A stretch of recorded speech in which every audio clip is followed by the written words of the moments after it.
Good morning. We are experiencing some technical difficulties at this time and are working through them, so please stand by. The meeting will begin as soon as we are able to. Thank you.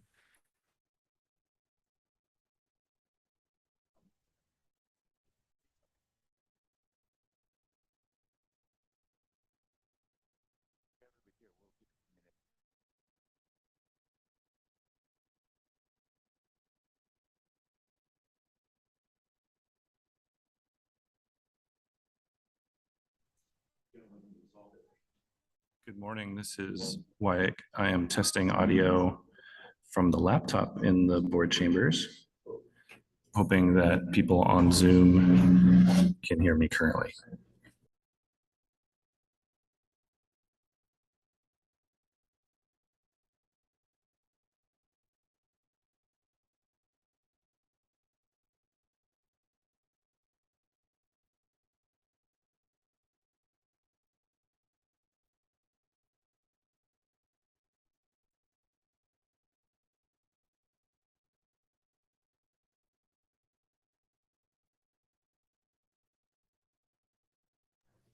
Have anyone made any kind of an announcement into Zoom right now to tell people what's happening? You could do that right now from this microphone.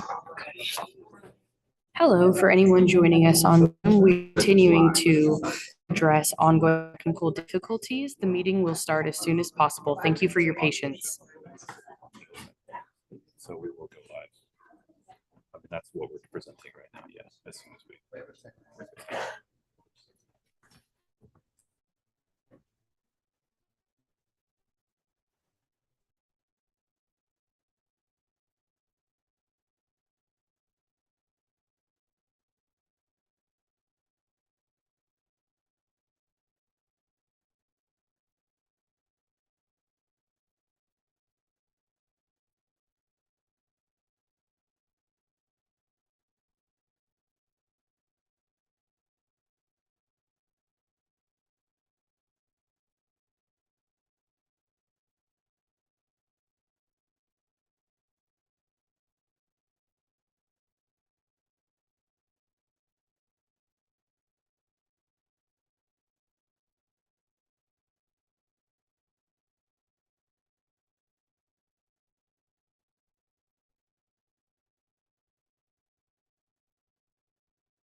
It's gonna have to be.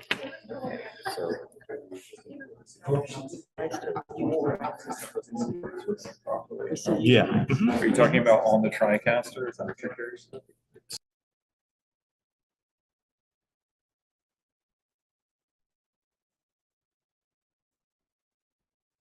So then in theory, what's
The Santa Cruz County Board of Supervisors. Will the clerk please call roll call? Member Serpa. Present. Cummings. Hernandez. Here. Martinez. Present. And Cruz. Here. Next, we'll have a moment of silence. If any board member would like to join us in a moment of silence. Found out last night that Aptos resident Dale Berman has unfortunately passed away last weekend. Dale was a builder, had good advice for our planning department, which he passed on to me. He's a father, a wonderful husband, and helped me to create many projects on our school campuses that benefited children and families for many years. So Dale, I'm sorry you're gone, and to anybody out there who's not feeling well, please get yourself to the doctor. Don't ignore symptoms. Thank you. Anyone else? I do have someone. We have Manuel Bersamin that has passed away at 67. He's a former council member, mayor here in Watsonville. You still see his photo up in the front. He was actually mayor in 2000. I think he came in 2002. He had appointed me as his planning commissioner prior to my library commission, and he was going to retire and from the council, and I got appointed to the city council that way through Manuel Bersamin. But his passing happened this last weekend. He dedicated his life to public service. He was a Cabrillo College trustee at the moment, and also worked at the trio in Hartnell College. Please join me in one moment of silence.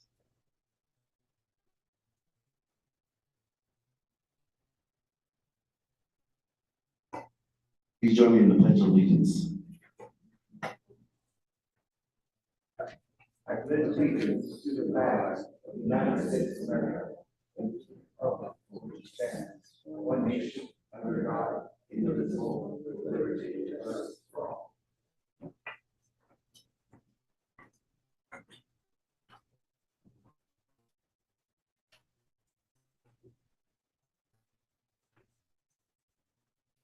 I'd like to ask the CEO if there's any late additions to the agenda, or additions or deletions to the consent or regular agendas.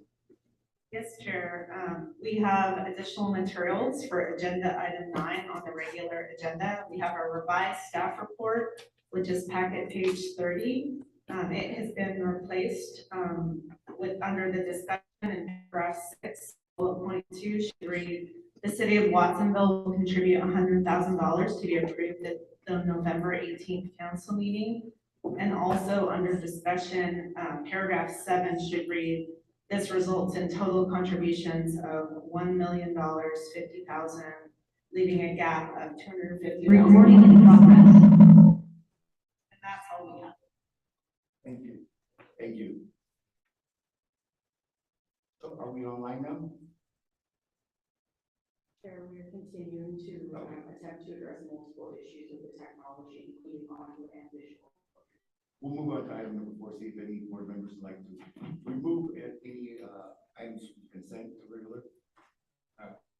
Two items to hold. This is item number 31, the appointment to CSAC, and second is item 39, the multi-year contract with Community Foundation for $900,000. 30 and 39.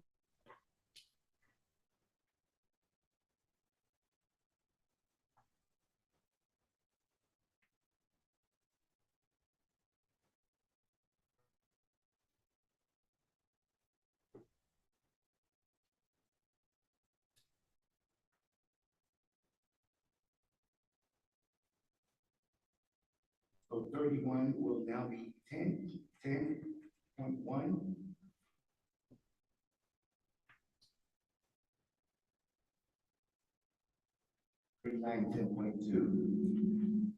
Got echo.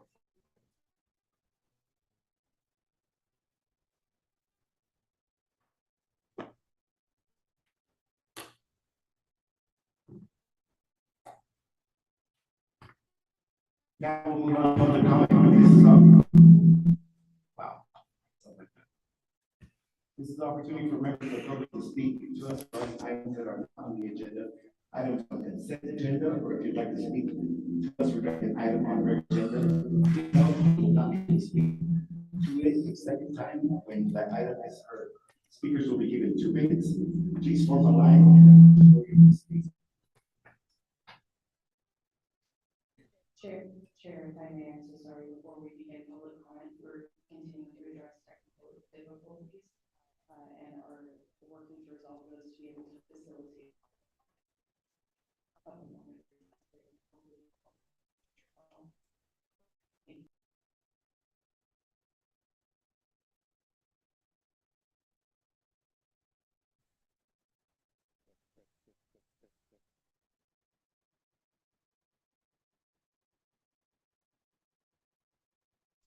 Everyone making the public comment, we'd like to see everyone that makes public comment to make it visible to the public, to everybody online or television.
know when we're ready, and we have the timer set up for 3 minutes or 2 minutes.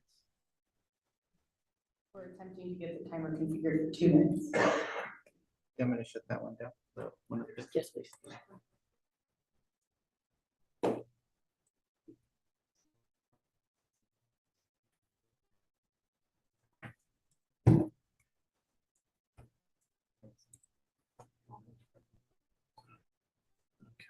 Just let's.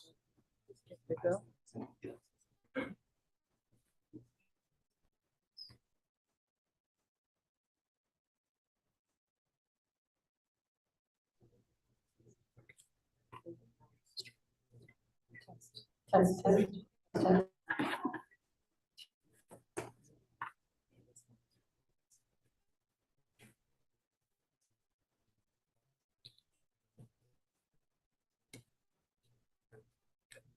Test, test, test, test.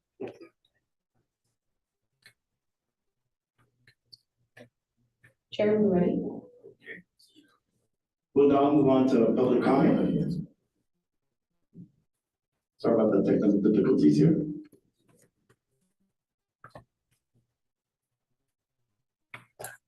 Am I on? My name is Nina Audino. I'm speaking to the county's pattern apparent disregard for public input on the drafting of the new land use ordinance regulating best facilities using flammable explosive lithium ion batteries. Supervisor Hernandez's town hall on October 27th was scheduled for 1.5 hours between 5:30 and 7 p.m. It started over 10 minutes late. Following the introduction, the first presented lead ordinance plan, Stephanie Hansen, started her presentation at 5:48.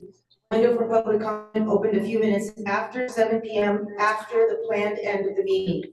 Due to lack of time, the public was limited to 2 minutes each, and the town hall meant, by definition, to solicit and respect public commentary and input. Two representatives of 3CE, Dust Williams, Sophia Schritzky, spent over 4 minutes of the time allotted to the public representing 3CE interests. William had to have the mic pulled away from him by the moderator, Dennis Webb. At least people at the end of the public line were directed to sit down without being heard because they needed to lock up. After one of these people called out loudly discrimination, the optics of the situation prompted Mr. Ramon Gomez to allow the last member of the public, a Hispanic high school age girl, to speak. More than half an hour later, nothing had been locked up, the room was still open, and Supervisor Hernandez was getting interviewed by Michael Rosales of KSBW 8. The video of the town hall for public viewing stops directly short of public comment. It isn't provided, no public comment was recorded. We're not sure for either the county's or public's future reference. Perhaps this is simply an oversight. In that case, please repost the video with public comment included. The video has been posted on the county YouTube site with 503 followers in a county of 263,000. The video has been viewed 77 times because it's not visible to the general public. The video was also posted on Hernandez's Facebook page with a following of 4,400 3 days after the event. Many people, as we all know, do not use Facebook. Thank you. Thank you. Good morning, I'm Gregory Audino. I'm going to continue. The video has not been posted on the official County of Santa Cruz Facebook page or added to the county's major projects applications website page, where the proposed best ordinance and the 90-inch road best application information lives.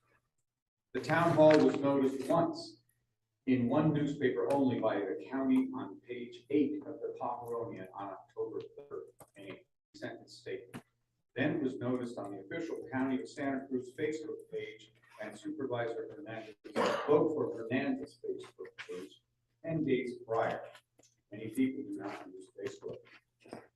To date, the county's major projects applications website page does not feature any invitation for public input, such as the one on Solano County's best project page, which reads, public input is key.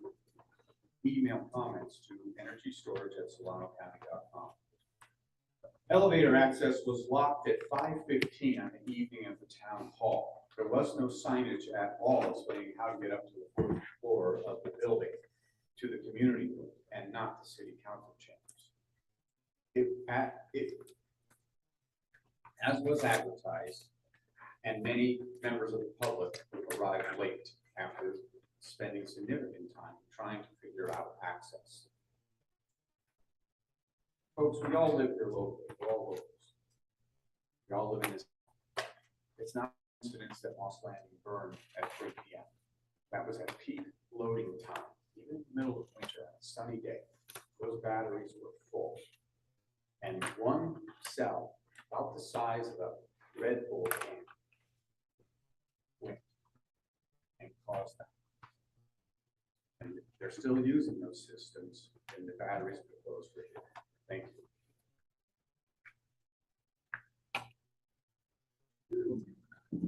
Morning, my name is Robert Adderley from SoCal, and I'm here to support item 27 on the consent agenda, resolution supporting the U.S. Constitution.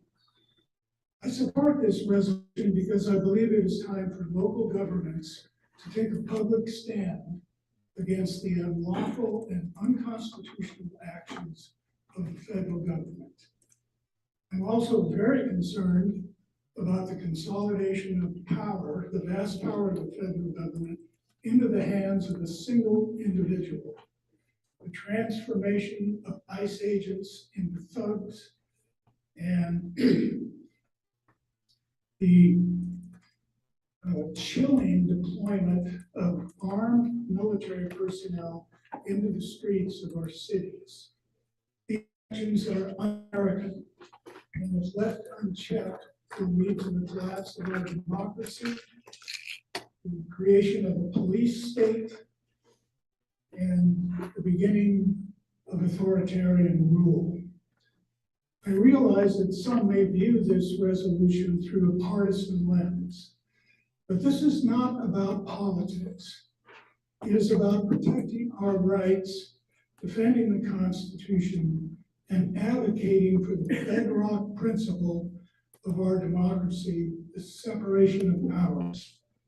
I believe this is something that all Americans, including those living here in Santa Cruz County, can support. Since all great movements in U.S. history began with activism at the local level, I urge the Board of Supervisors to unanimously adopt this resolution. Thank you very much for hearing me.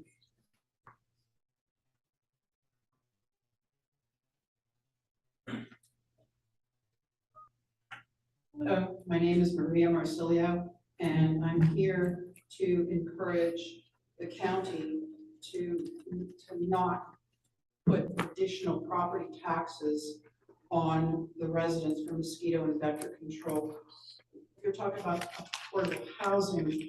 Well, prices have gone up, property insurance and everything else. It's difficult to live in Santa Cruz County.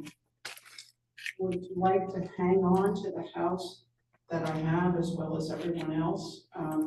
So adding additional property taxes to an already burdened community is a problem. Our wages aren't as high. Some of us are living on fixed income, and it's a difficult place to live. So I encourage you not to put the additional taxes for mosquito and vector control, because getting extra money from all the new housing that's going up, there's an abundance of that, and cost of housing has gone up. Where is this money going? Please, please do not burden us anymore with any more taxes. Thank you.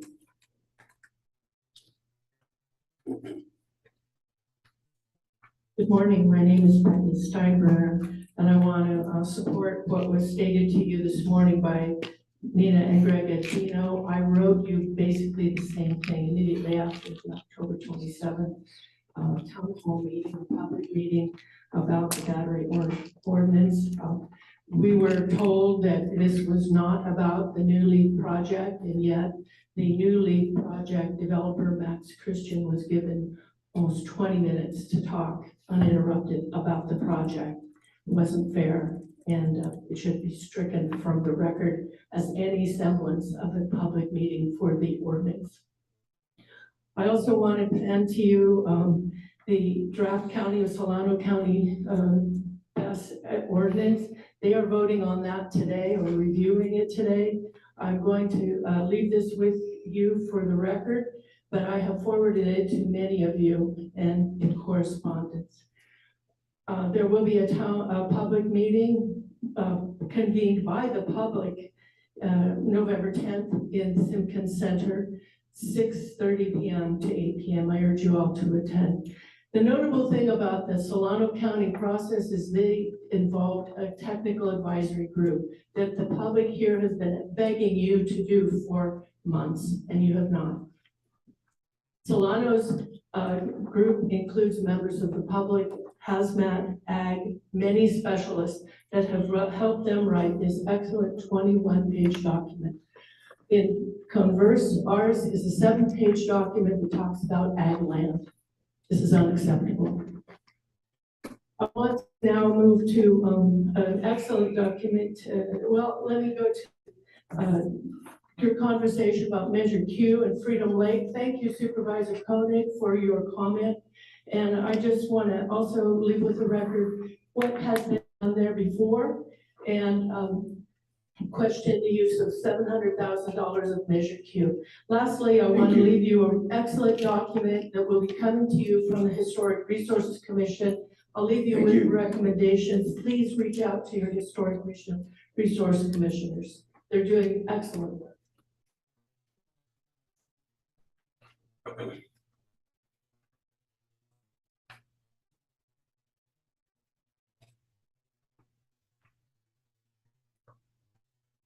Thank you. My name's Trevor Hutchison from Santa Cruz County. I run a workforce reentry program in Santa Cruz County that helps reduce recidivism and also increase community volunteerism out of the downtown Veterans Building in Santa Cruz. And I also help with several food pantries. In this area, I help the Watsonville food pantry, the Veterans Food Pantry, which did it within 3 hours. And I just wanted to talk to you guys real quick about addressing the food stamp issue. I did an early assessment on Sunday at Holy Cross, which is a pantry I helped out at for about 4 years. And it looks like Santa Cruz County is gonna be only seeing a slight increase. But I hear from the Watsonville community that there's a greater increase. That's probably food stamp percentages. There's more people here that are on food stamps. That's probably gonna be a bigger issue. But I wanted to lend my advice, services, whatever I can do. I can help open up another food pantry in this area if it's needed. I know Second Harvest is now open community for distribution, which is great. Alleviated issues. But if we need to maybe extend the hours at the Veterans Building for community members, not just veterans.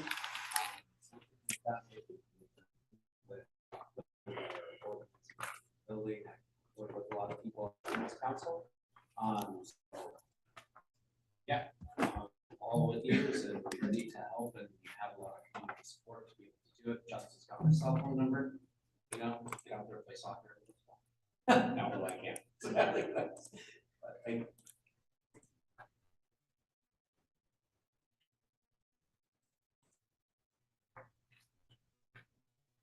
Good morning, Chair and Supervisors. My name is Elizabeth Bergman. I'm the Managing Director of Holistic Defense for the Public Defender's Office.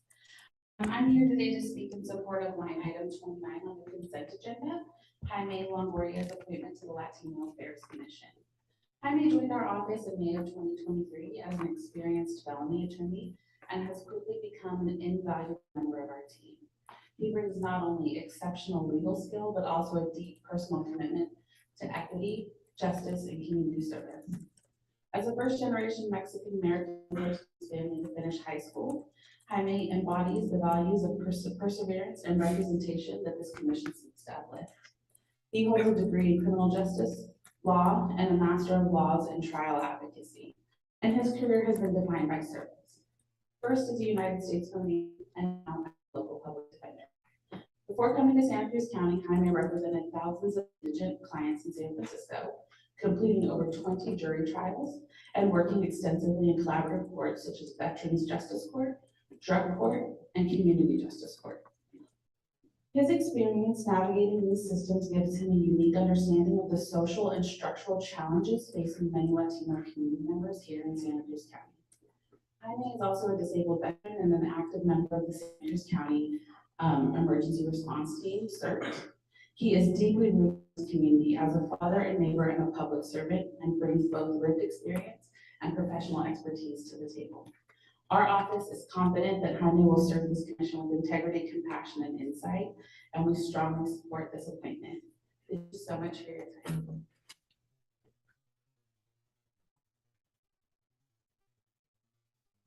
Good morning, Adriana Mata, Chief Community Impact Officer for Second Harvest Food Bank. I just wanted to be here and provide some information regarding the impacts of the cough fresh hold that has been happening over the last week. As you all know, our community is in fear. They're afraid. Just to give you an idea, we're going to talk a little bit about what we've seen. The last week, we had over 150 calls come through our community hotline, which included families asking about if they can find food, what the process was like, what sort of documentation we're asking for, and also because they've never, either one, they've never actually gone to food distribution, or they don't know how to obtain the resources that they're going to need. Also, just so that you have an idea, we've already established some emergency community distributions. We're going to be hosting two for in support of HSA, Thursday and Friday. We're also conducting an emergency community food distribution that's going to be happening at the fairgrounds, and increasing our partner distributions as well. We have schools calling, we have community members calling, we have everybody asking for support, and we just been greatly impacted by everything that's going on. Thank you for consideration, providing a resource, because at this moment, we need volunteers for every shift, if it's packing, if it's community distributions, if it's actually just taking calls, coming to our office and supporting some of the staff. We have our staff working overtime to be able to support the need, which includes everything from warehouse to being out in the community to answering calls. Over the last week, just to give you an idea, we've also provided gift cards. These gift cards are for families that are going to need a source of protein. And we were able to provide over $10,000 worth of gift cards to our community members, because the need is great. Families don't know what they're going to have to prioritize. If they're going to have to prioritize their rent or their food for this month. I am Mary, the Chief People and Culture Officer at Second Harvest Food Bank. Just to echo what Adriana said, my team runs our emergency community food hotline. In September, we were averaging around 50 calls a week. Last week, we had over 160, and that's not counting the number of people walking into our doors. We had bilingual volunteers to help us with the overwhelm of people seeking food assistance, many of whom have never gone to a community food distribution, never needed a food pantry.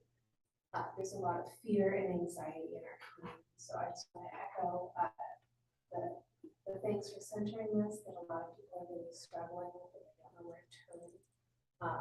And we can use bilingual volunteers to help us pack the food, to distribute it, and to help answer the many questions that our communities have about why it's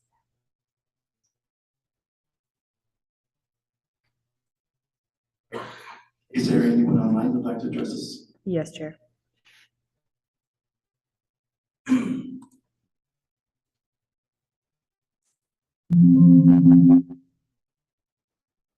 Carol, your microphone's now available.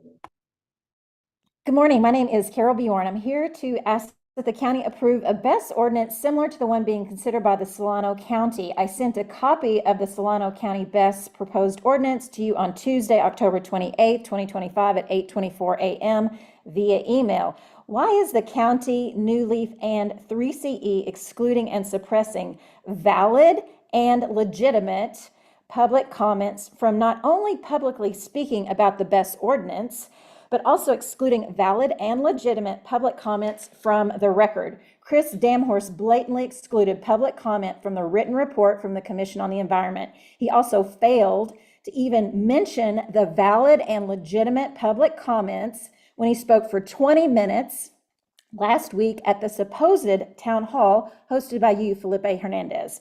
And I call it a supposed town hall because only the interested and conflicted parties, i.e. those who may benefit from one outcome, were presenting their side. A town hall is a meeting where everyone gets to speak an equal amount of time. One side is not given the floor for an hour and a half while the public comments are pushed to the end when there's no more time.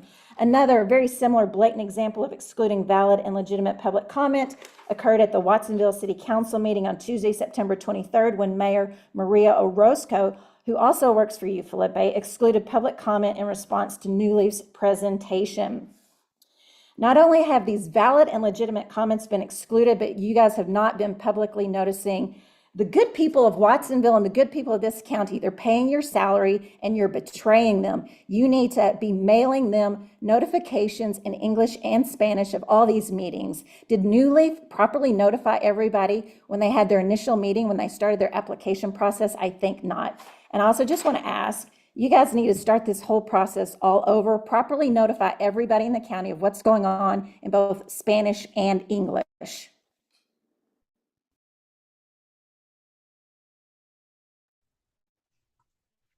Lowell, your microphone's now available. Thank you very much. Can you hear me okay?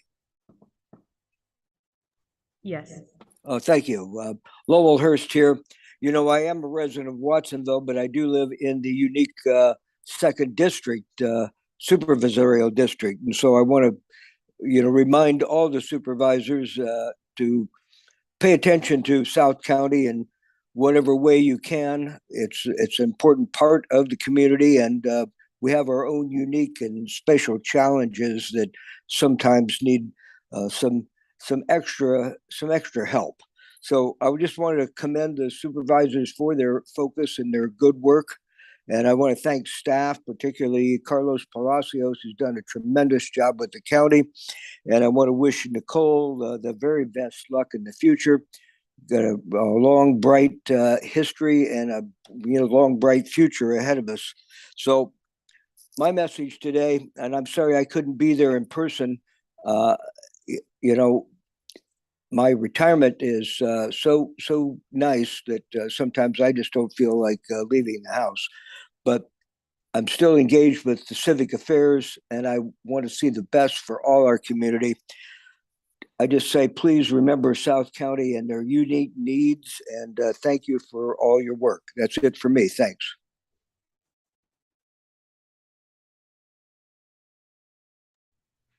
Heather, your microphone's now available.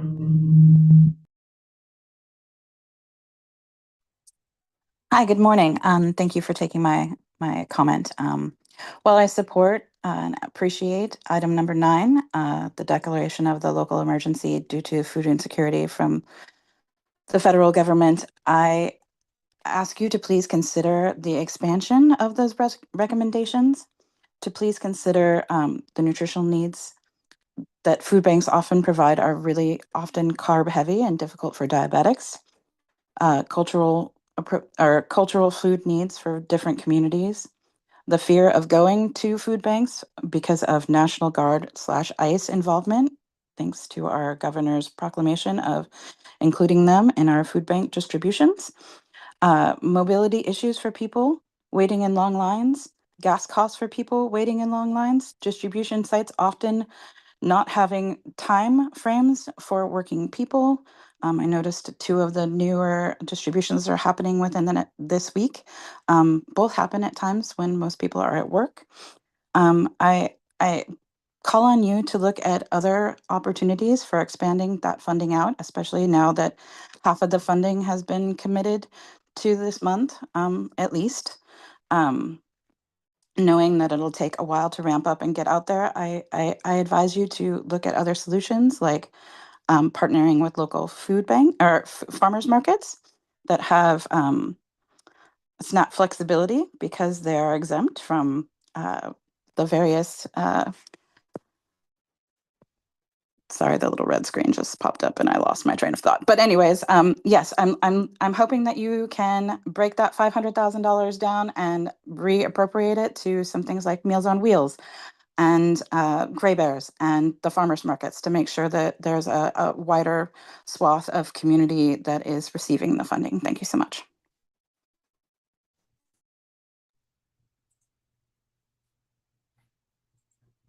Carol R.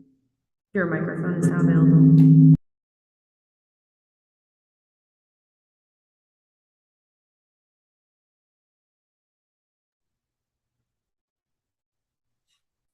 Good morning. Can you hear me?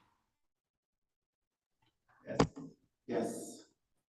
This is Corel Reeder. I was also at the town hall meeting, and I do concur with Mrs. Adino's and Ms. Jorn's comments. There were severe restraints on the public's input, and it almost appears strategic in a way that would seem there is a plan to make the ordinance move forward in a way that the public was not in any way opposed to it.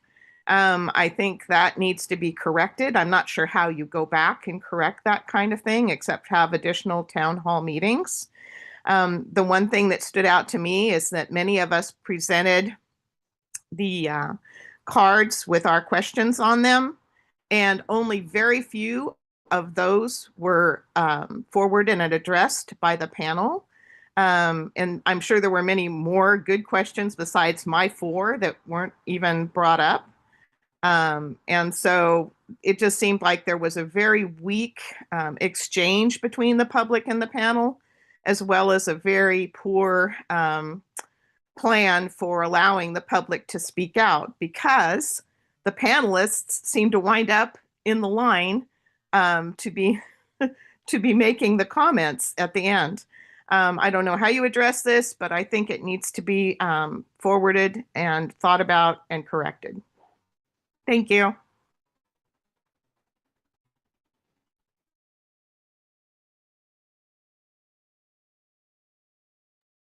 Call-in user 2, your microphone is now available.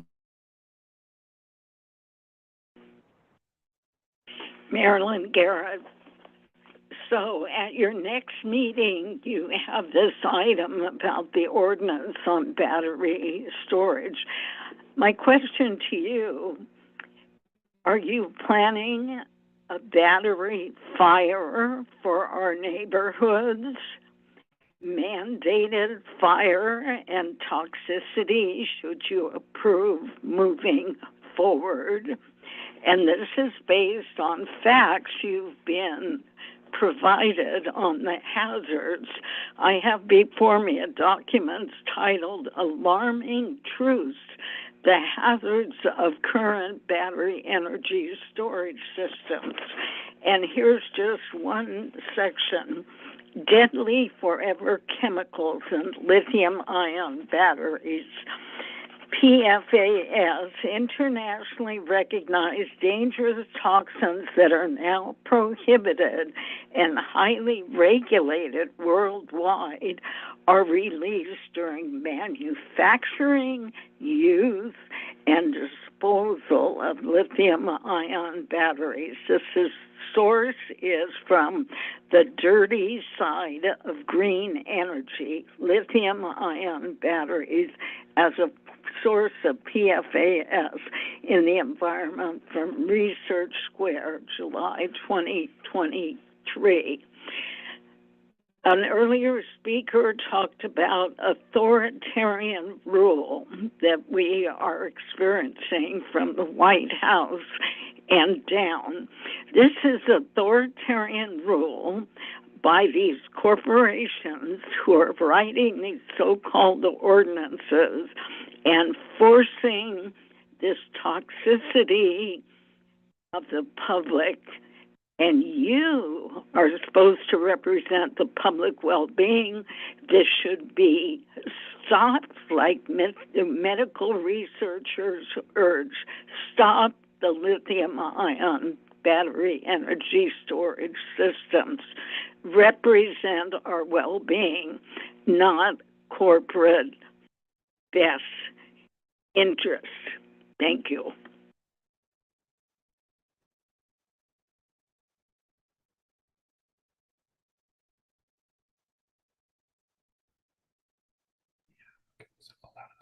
Controls, yeah. We already did her.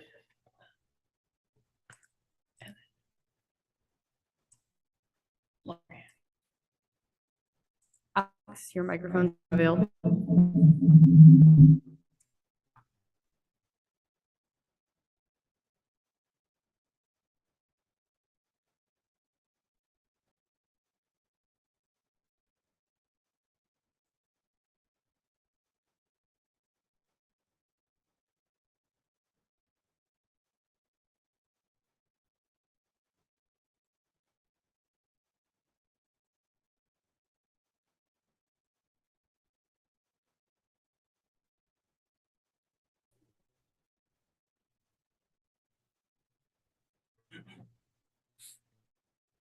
Jeremy.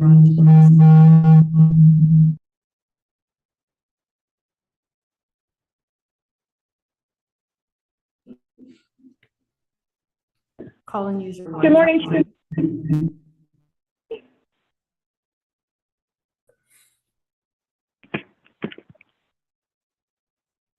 Hello? Good morning. Can you hear me?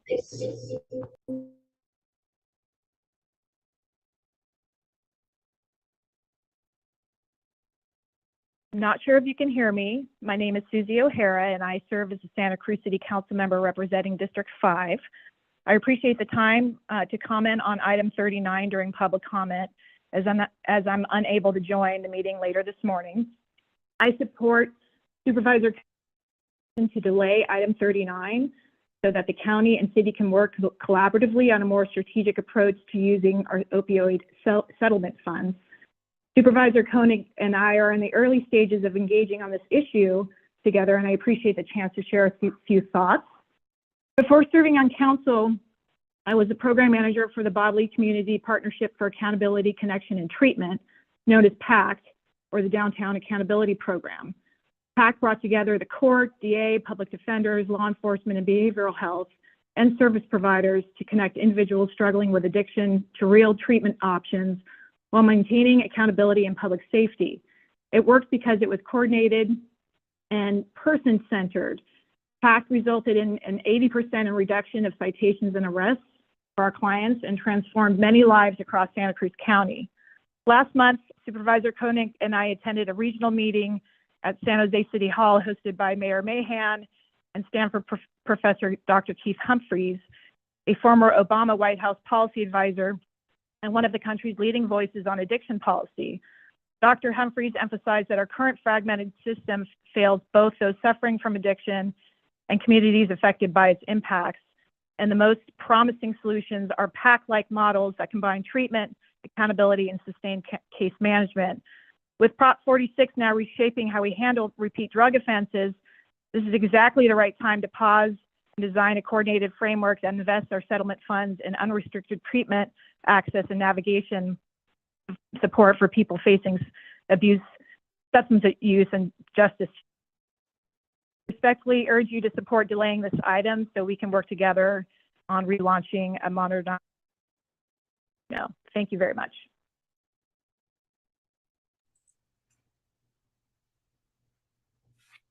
Calling user 002.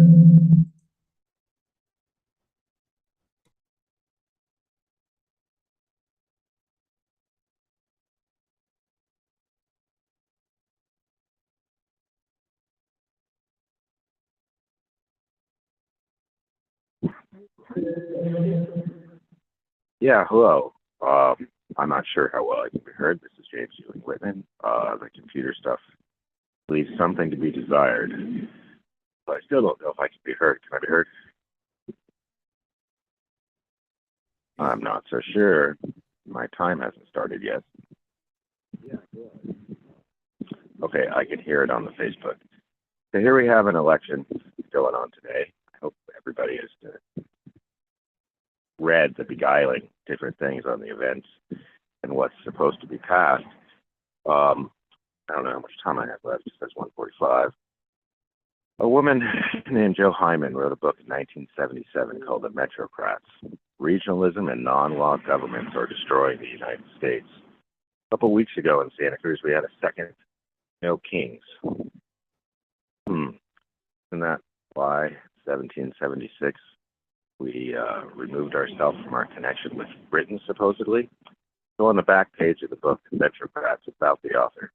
For more than 15 years, Jo Hyman has been known as an unyielding opponent to the alien ideas that have been turning the self-government of Americans into a grotesque replica of old world's divine rights and rulers. How does that fit in? Any charter city or county is controlled by a city or county manager. They're part of the Rockefeller, Stanford, Carnegie syndicate of 1313. So what I'm suggesting is that there's not a whole lot of clarity as far as what's going on. I believe that the people that were elected had good intentions for what they're doing, but if they're controlled by an unelected, internationally controlled city or county manager, are the people really being served in a constitutional republic? There's nowhere in our Constitution or Declaration of Independence that says anything positive about a democracy. And we can thank very beguiling characters such as Zach Fred.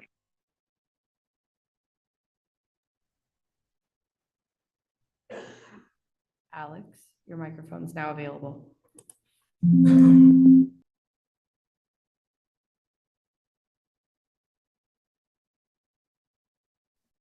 All right. Good morning, supervisors.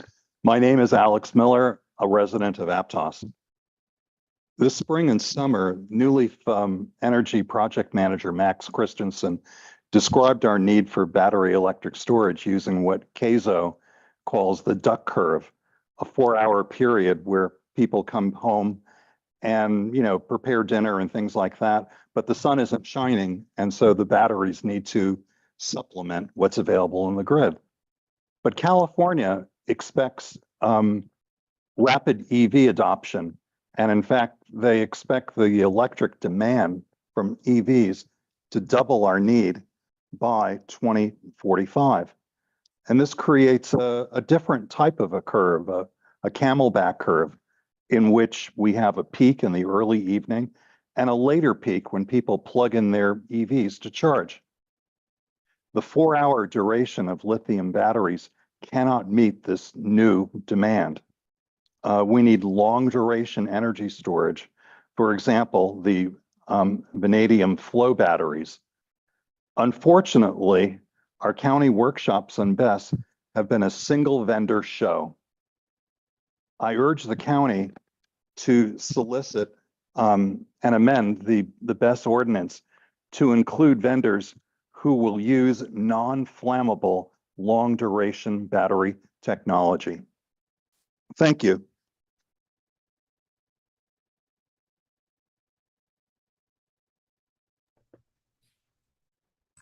We have no further speakers, Chair. Thank you. With that, we'll bring it back to the floor for any comments. Supervisor Martinez. Thank you, Chair, and thank you. Good morning, everybody. It's nice to see all of you this morning. I only have comments on one item on today's consent agenda. That is item number 52, to adopt a resolution accepting unanticipated revenue in the amount of $100,000 in the Department of Parks from a transfer of funds from the CDI to provide litter abatement services in North Coast locations through the end of the fiscal year. So I want to start off just by thanking both Parks and CDI for working together to plan to address litter abatement in the absence of the Downtown Streets Team contract. The plan, so folks are aware, is that Parks maintenance is going to pick up the work on the North Coast and for CDI road crews to add monthly street sweeping to downtown Felton. But in terms of the Downtown Street Team's overall impact that was planned for this year, the report doesn't mention cleanups at Covered Bridge Park in Felton and downtown Boulder Creek. It's my understanding that the Parks crew will pick up the litter abatement at the Covered Bridge Park, That leaves me wondering a little bit about downtown Boulder Creek, and I'm wondering if Director Machado could come up and just answer a really quick question that I have on this item. Is there a plan within CDI to address litter abatement in Boulder Creek? Basically to address the gap that's created without the downtown streets team? Yes. Good morning, board members. Appreciate the question. Matt Machado, Director of CDI. So to answer your question, with regard to Boulder Creek, probably recall that we did a pilot study there to address the litter abatement, and we implemented that for about 18 months, and on a monthly basis, we were collecting a little less than 1 garbage can per month. And so we recognize that there may not be a litter issue per se, but that said, our plan going forward in the future, and we're trying to develop this for our next budget cycle, is to adopt or develop a county-wide program where we harness volunteers and we coordinate that as the lead to address those ongoing litter abatement needs countywide, not just Boulder Creek. And so we plan to roll Boulder Creek into a more countywide approach, knowing that a specific program is probably not warranted just for Boulder Creek, considering the 18 months of minimal trash pickup and considerable cost to do that. So we're trying to develop a comprehensive program that addresses all the needs of the county. If that answers your question. Thank you. It doesn't answer my question. I appreciate you looking at it from a more comprehensive approach. I look forward to hearing back on how that's going, how that planning is going, and to ensure that the various villages in the San Lorenzo Valley are included in that. So thank you for the answer. And then my final comment is just appreciation for the team. I know you're struggling with the audio and visual today. Thank you to the audience and the community for your patience. It's always stressful when you have technology challenges, but I really appreciate the team rolling with that and appreciate your patience as we navigate it for the rest of the day. Supervisor Cummins? Hey, Chair. I just wanted to ask the CEO just to make a brief comment on about the next steps in the process with so we had a lot of people commenting on battery energy storage items and be coming to the board. I was wondering if you can speak to it. Also in particular, I think we also want to include the public. We haven't actually, decided as a board if we want to have a local ordinance or the state process. So just wanted to just briefly speak to kind of what the next steps we're anticipating, just so that's clear for the many members of the public who are concerned with this item. Yeah, I'm happy to speak to this item. So we're in the process of taking a variety of steps right now. The ordinance under consideration will be posted early. It's scheduled to come to the board for consideration at our November 18th meeting, and we're planning to post this agenda item by the end of this week so that the public has enough time to review and provide comments on this item. We realize that it's received a lot of attention. I also want to note we're in the process of establishing a county webpage that is going to have information on the proposed ordinance. It will include the video from the meeting. While the meeting was not an official meeting of the county, other than the fact that it was a town hall that Supervisor Hernandez held, we will be posting the entire video on the webpage along with other information. We are also compiling all the questions. We received 75 questions at the town hall that the public attended. So we've been taking in all those questions to summarize and produce a frequently asked question material that will be on the webpage as well, along with other information. We plan to post a link or post the actual item that the board is going to be reviewing on the November 18th meeting, and our county PIO will be notifying the media and the public later this week via press release of all of this information. So hopefully this will provide an additional ability for the public to provide the board with information ahead of November 18th. Thanks so much. So item number 27, I just want to thank Supervisor Koenig for joining me in putting this item, and I want to thank the public for bringing this item to our attention. This is supporting and defending the U.S. Constitution, civil rights, and separation of powers. As people who've taken an an oath to defend the Constitution of the United States and the Constitution of the State of California. And as we're seeing many constitutional rights be taken away from people, with ICE being deployed to neighborhoods without there being any being taken and forced into vehicles, forced into detention, with no contact with family and no ability to exercise their constitutional rights. It's really critical that local leaders are stepping up and saying that this isn't appropriate, making sure that the people of our community know that we are dedicated to preserving their constitutional rights, their freedoms, and their civil rights that have been fought for by the many people who fought for this country.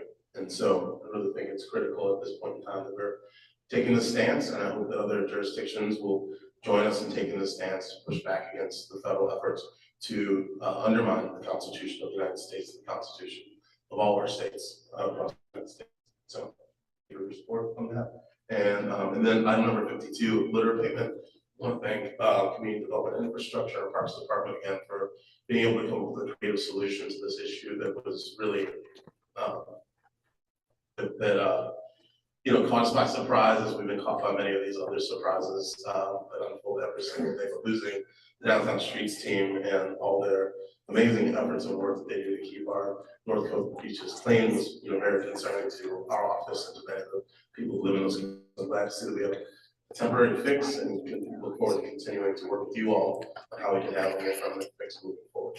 I guess one thing I would add is if there's any opportunity to collect data on the amount of litter that's being picked up, because the board did, directly move forward with the coastal development permit to have nighttime beach closures to help address some of the litter issues. I think it would be helpful to be able to see, what are the litter abatement issues prior to that and afterwards to see if the change in the timing of Park North Coast actually makes an impact on reducing litter. So thank you all, and that concludes my comments. Thank you, Supervisor Cohen. Thank you, Chair. On item 27, I also want to thank Supervisor Cummings for his work in partnership on this resolution to support and defend the U.S. Constitution, and for committee members for bringing it to our attention. I think this is really a good way to address this issue, and it will demonstrate us standing shoulder to shoulder with other jurisdictions like the city of Boston and Philadelphia, who have also passed similar resolutions. I think the gentleman from SoCal made an excellent point. This is not meant to be a partisan resolution. In fact, we don't say Democrat or Republican anywhere in this resolution. This is not about partisanship. It's about our Constitution and the foundational documents for our democracy. The acts that we've seen this administration take are truly shocking. They exceed their constitutional authority by attempting to revoke birthright citizenship, close agencies without congressional consent, impose unauthorized tariffs, they threaten the freedom of speech by withholding funds from and attempting institution-wide censorship. California's world-renowned educational, healthcare, and scientific institutions, using the regulatory power of the Federal Communications Commission to silence critics. They're holding people without access to counsel. This is absolutely insane, and we cannot, as elected officials who took an oath to defend and support the Constitution, we cannot sit idly by while this administration tramples the Constitution. Thank you all for joining us in passing this resolution. Thank you. On a more regional note, just on item 49, the speed bumps on Dover Drive, I just want to thank Works and particularly Tim Wynn, who's done a great job getting our speed bump program back up to speed, although safely reducing speed through that work, and these speed bumps on Dover Drive will really help to reduce cut-through traffic when SoCal Drive backs out. Folks kind of through the neighborhood there for a long time, and I think these are really going to help improve safety there. Thank you. Thank you, Supervisor Soto. Thank you. I wanted to thank the roads crew, Steve Wiesner and for always being willing to help out when we have traffic and safety issues. Yesterday we met in Rio Del Mar on a corner that is a serious traffic situation, and I really appreciated their help with our constituents and our public. So thank you very much to our roads crew.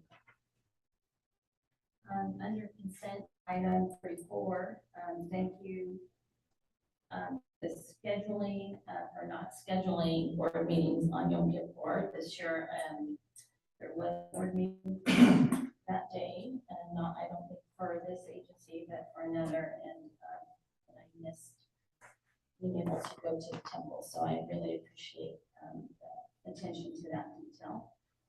Under public safety, items 35, the elder abuse program, thank you to the DA for applying for that. In my district, we'll be holding a scam and fraud program for seniors in our community soon, and so I really appreciate the district attorney pushing all monies available to help our community. Item 36, the $270,000 grant that we're applying for Violence Against Women Prostitution Program. Appreciate again that particular pot of money will pay for an advocate and part of a DA to prosecute those crimes. Thank you very much, Sir, for that. Item 38, the Memorial Justice Grant for $205,000 for public defender to replace their case management system. Really important in terms of traffic outcomes and helping people. So thank you very much for finding out that pot of money. And I have pulled the remainder of my comments for item 39. Thank you. With that, I'd like to bring back the board to entertain a motion to approve consent agenda. Consent. The exception items 39 and 29. Yes. We have a motion from Supervisor Cummings and a second from Supervisor DeSoto. And clerk, we can take a roll call. Supervisor Koenig. Aye. Martinez. Aye. Cummings. Aye. DeSerpa. Aye. And Hernandez. Aye, motion passes unanimously. We'll now move on to the regular agenda. I do want to know that we have an item for 10:45. This clock is not right, by the way. But we do have an item for 10:45. To number 7. Presentation from the Save the Waves Coalition on the climate vulnerability of California Natural Surfing Capital report. I'll turn it over to Sean Burns, Surf's National Coordinator, and Estella Bonner, Executive Director of Black Surf, Santa Cruz County, for the presentation. Supervisors, I think we have a push them up. I think we have a 1-minute video to open up on if it's able to play today.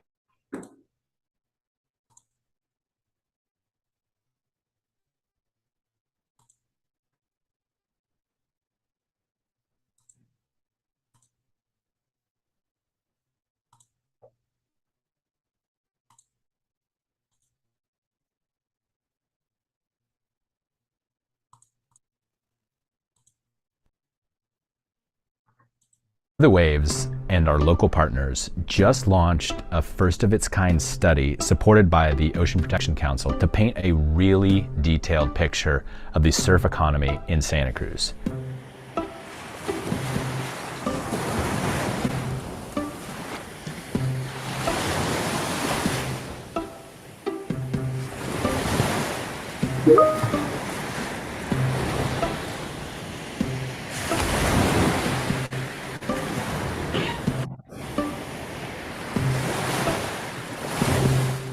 We have a much better understanding now of the economics of surfing in Santa Cruz. But more importantly, we have a blueprint for how to bring this statewide.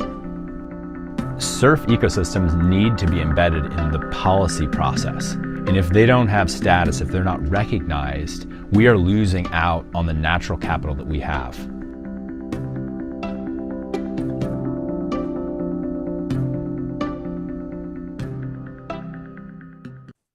Thank you. And again, appreciation to the audio visual team today. I know it's always a tricky task to deal with. So thank you for showing the 1-minute video. We also have PowerPoint to display as well, some slides.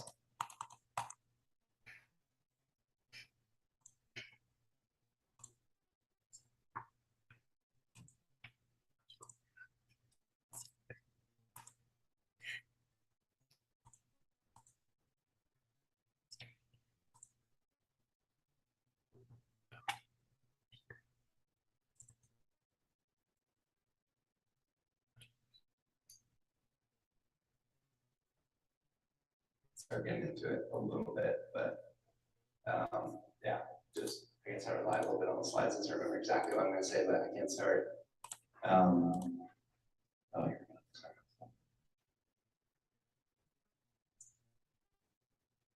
Yeah, I just want to say thank you to the board very much for the time to present this study. Yeah, my name is Sean Burns. I'm born and raised here in Santa Cruz. I've been working with Safety Waves for the last 4 years as the Reserve Network Coordinator. I work with the Santa Cruz World Surfing Reserve. Safety Waves is a nonprofit, has 13 World Surfing Reserves all around the world. The last 2 years, we've been working on this project specifically here in Santa Cruz, studying the surfonomics, climate vulnerability of the surf breaks here in Santa Cruz. So thank you very much for hearing from us today. Thank you to our partners, Black Surf Santa Cruz and Integral Consulting, who are here giving a comment as well on this project. Thank you to the City of Santa Cruz, who also helped support this project. It was ultimately a grant by the Ocean Protecting Council, so it's great to see some state buy-in to looking more into surf breaks. Go to the next slide, please. Yeah, a little bit of background on why surfing. And so these numbers that you can see on the screen are from a project pre-COVID. So you can see worldwide about 35 million surfers. If you're a surfer, you definitely know that's gone up. Surf spots are a little bit more crowded these days, but it's a good thing because I think surfing, is such a unique and awesome sport and very special here in Santa Cruz. And when you start looking at the numbers of surfonomics, which is what this project was, and you look at international surf tourism expenditures, you're looking close to $65 billion, which is a lot of money. And so we did a deeper dive into Santa Cruz on what the surfonomic numbers are in town. A little bit more background on surfing. It's the state sport of California. There's over 300 surf breaks in California. And here in Santa Cruz especially, it dates back to 1885. It started surfing. It was the first documented surf session here in Santa Cruz at the River Mountain. Yeah. So a little bit about this project. It started here in the World Surfing Reserve.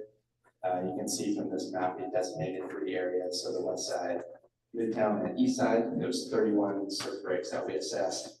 And so it's pretty unique to Santa Cruz that there's 31 surf spots just in that coastline. And when you look at the countywide, about 29 miles, there's over 60 surf breaks in Santa Cruz County. And then I just mentioned, there's just about over 300 surf breaks in California. So very unique coastline we have here that's truly valuable economically and culturally as we're going to be looking.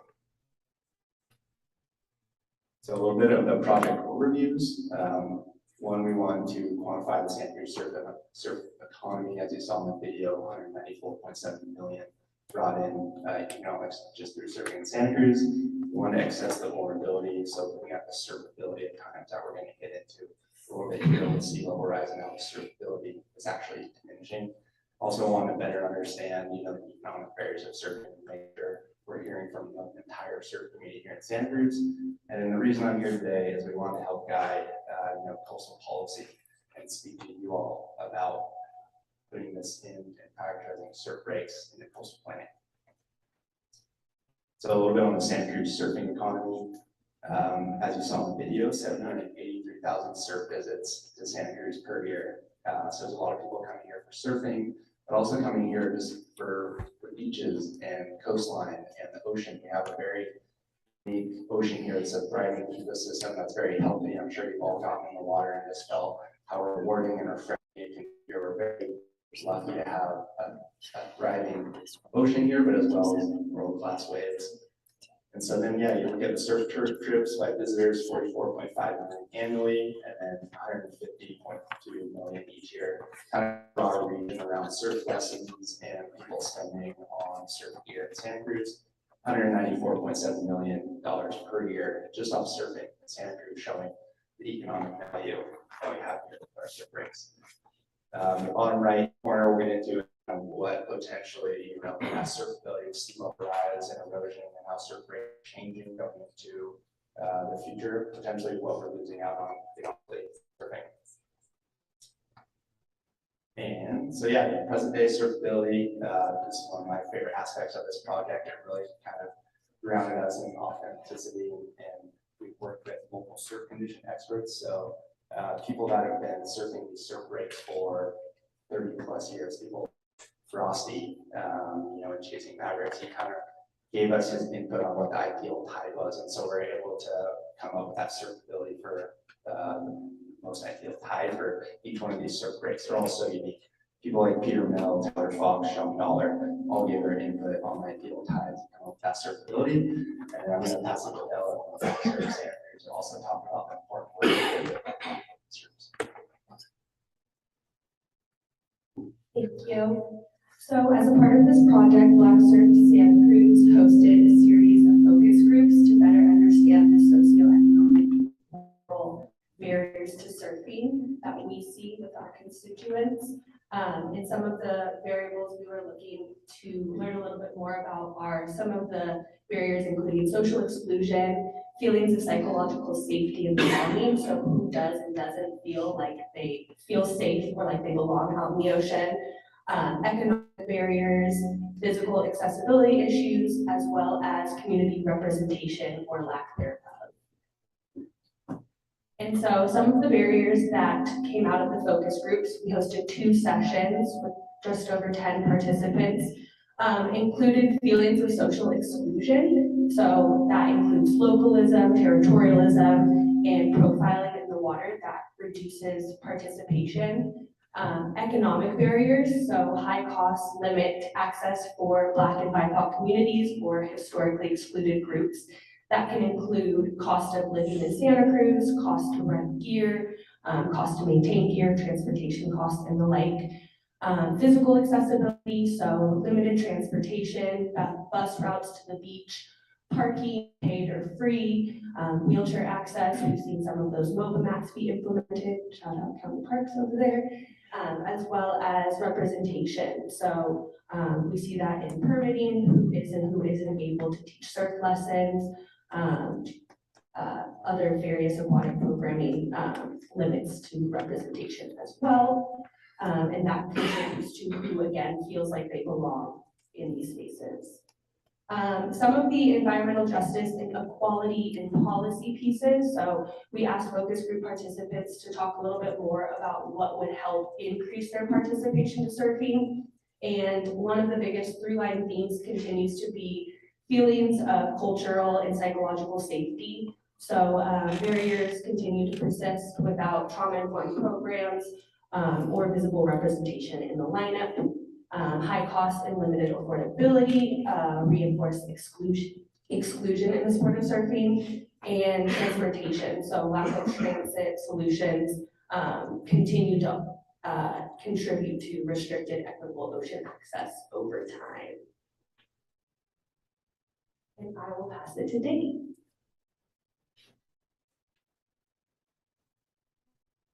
Morning, Supervisors. David Rebel with Integral Consulting, helping with some of the technical aspects of this. So I'm not going to read all these numbers, but Sean talked about the surfability, which is really number of hours of daylight hours that all of these breaks are surfable. And the more surfable ones, Steamer Lane, Pleasure Point, for example, have a lot higher use. An example in the report, they're color coded. Green is good, has greater than 50% chance of being surfable during any daylight hour in the year.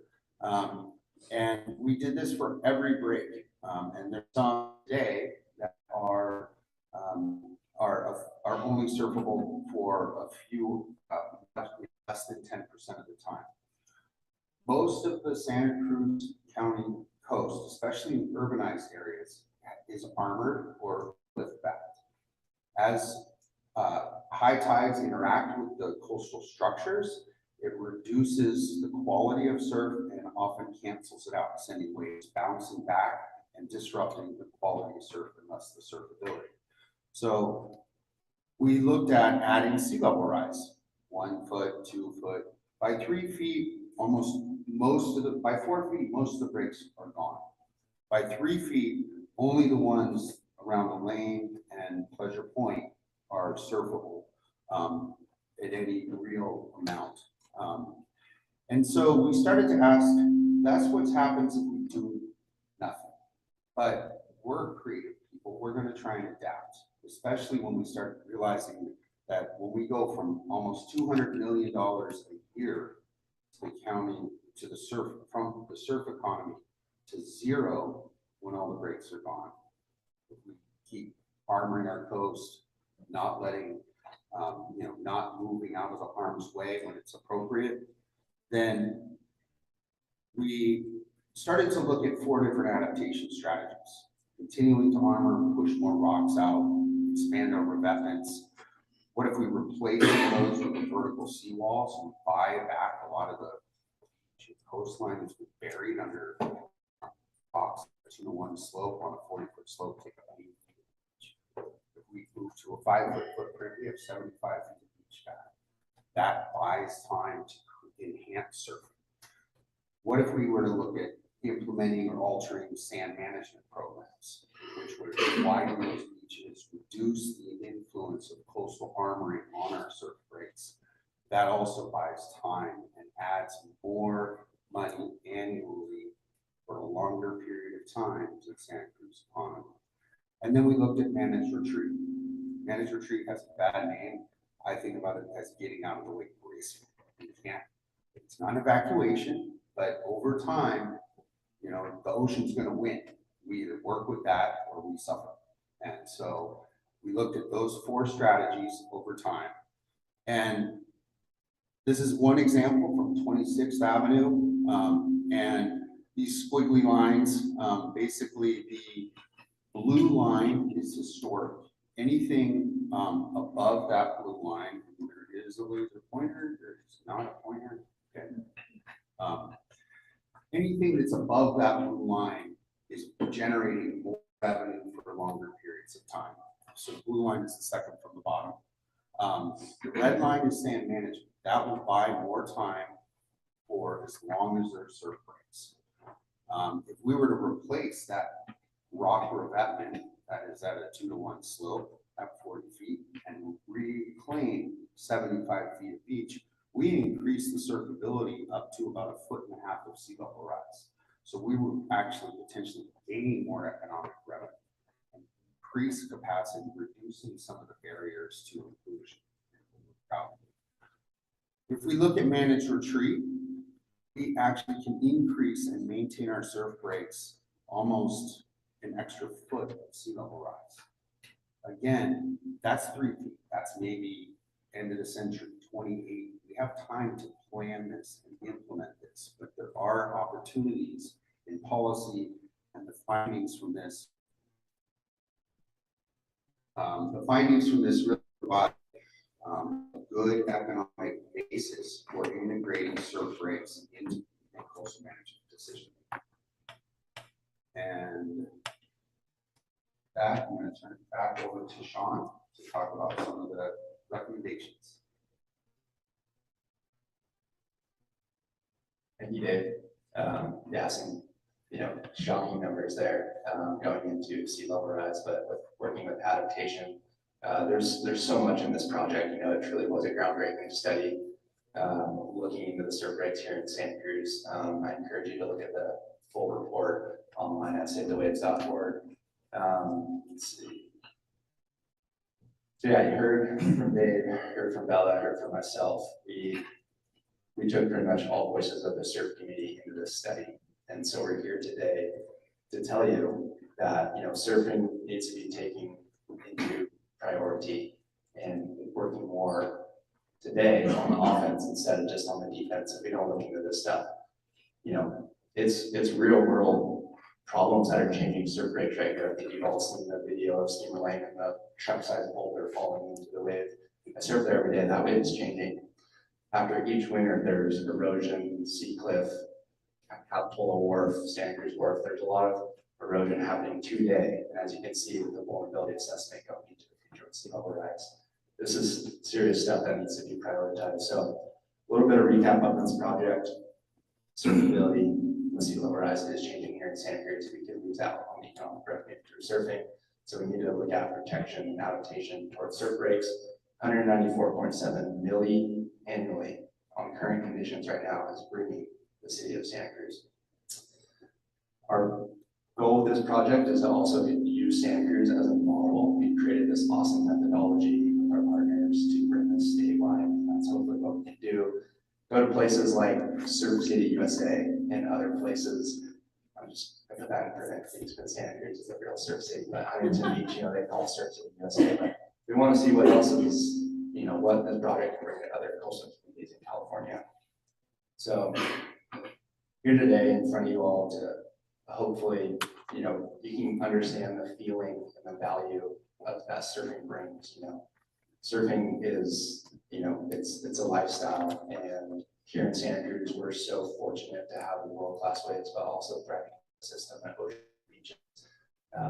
That along this 29 miles of coastline in Santa Cruz County is so beautiful. So, you know, we have some policy, you know, implications and recommendations for your leadership. I think putting these findings and what we presented today into the LCP. Myself and Bella are part of the community working group for the LCP that's being worked on right now. I think adding in this data from this study into the LCP going forward, prioritizing surf breaks, looking at adaptation, making sure we're managing our coastline effectively with surf breaks. And so that's one way that you, Board of Supervisors, can take leadership on protecting surf breaks here in Santa Cruz. Again, I just want to say thank you very much. I know you all addressed very important matters, the importance of surfing here in Santa Cruz County. Thank you very much, and we're here for any questions. Yeah. Thank you. First, we'll take it out to the public to see if anyone would like to address us on this item.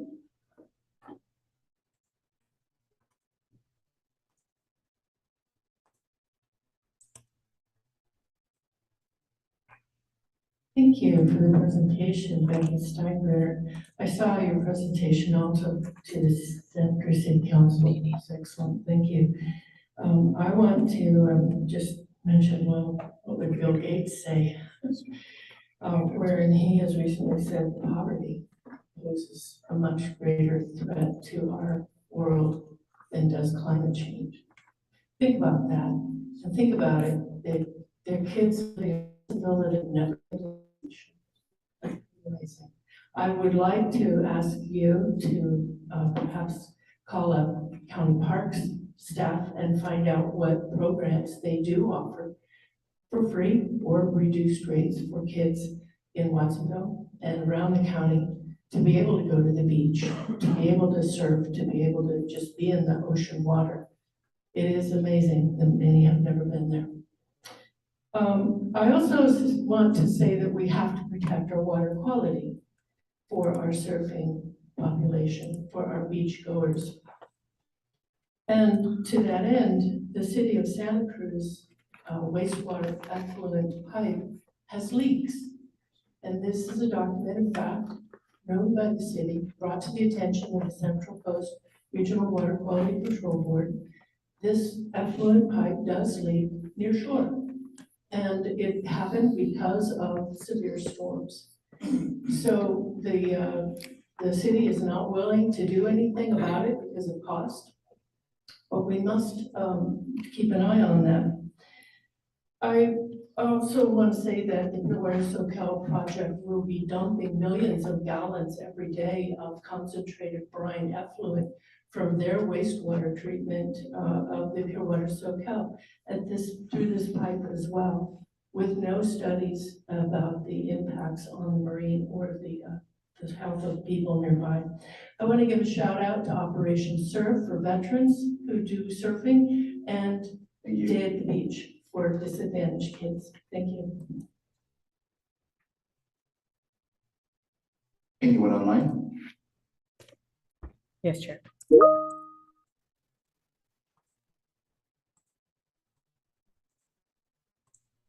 Call in user 2, your microphone's now available.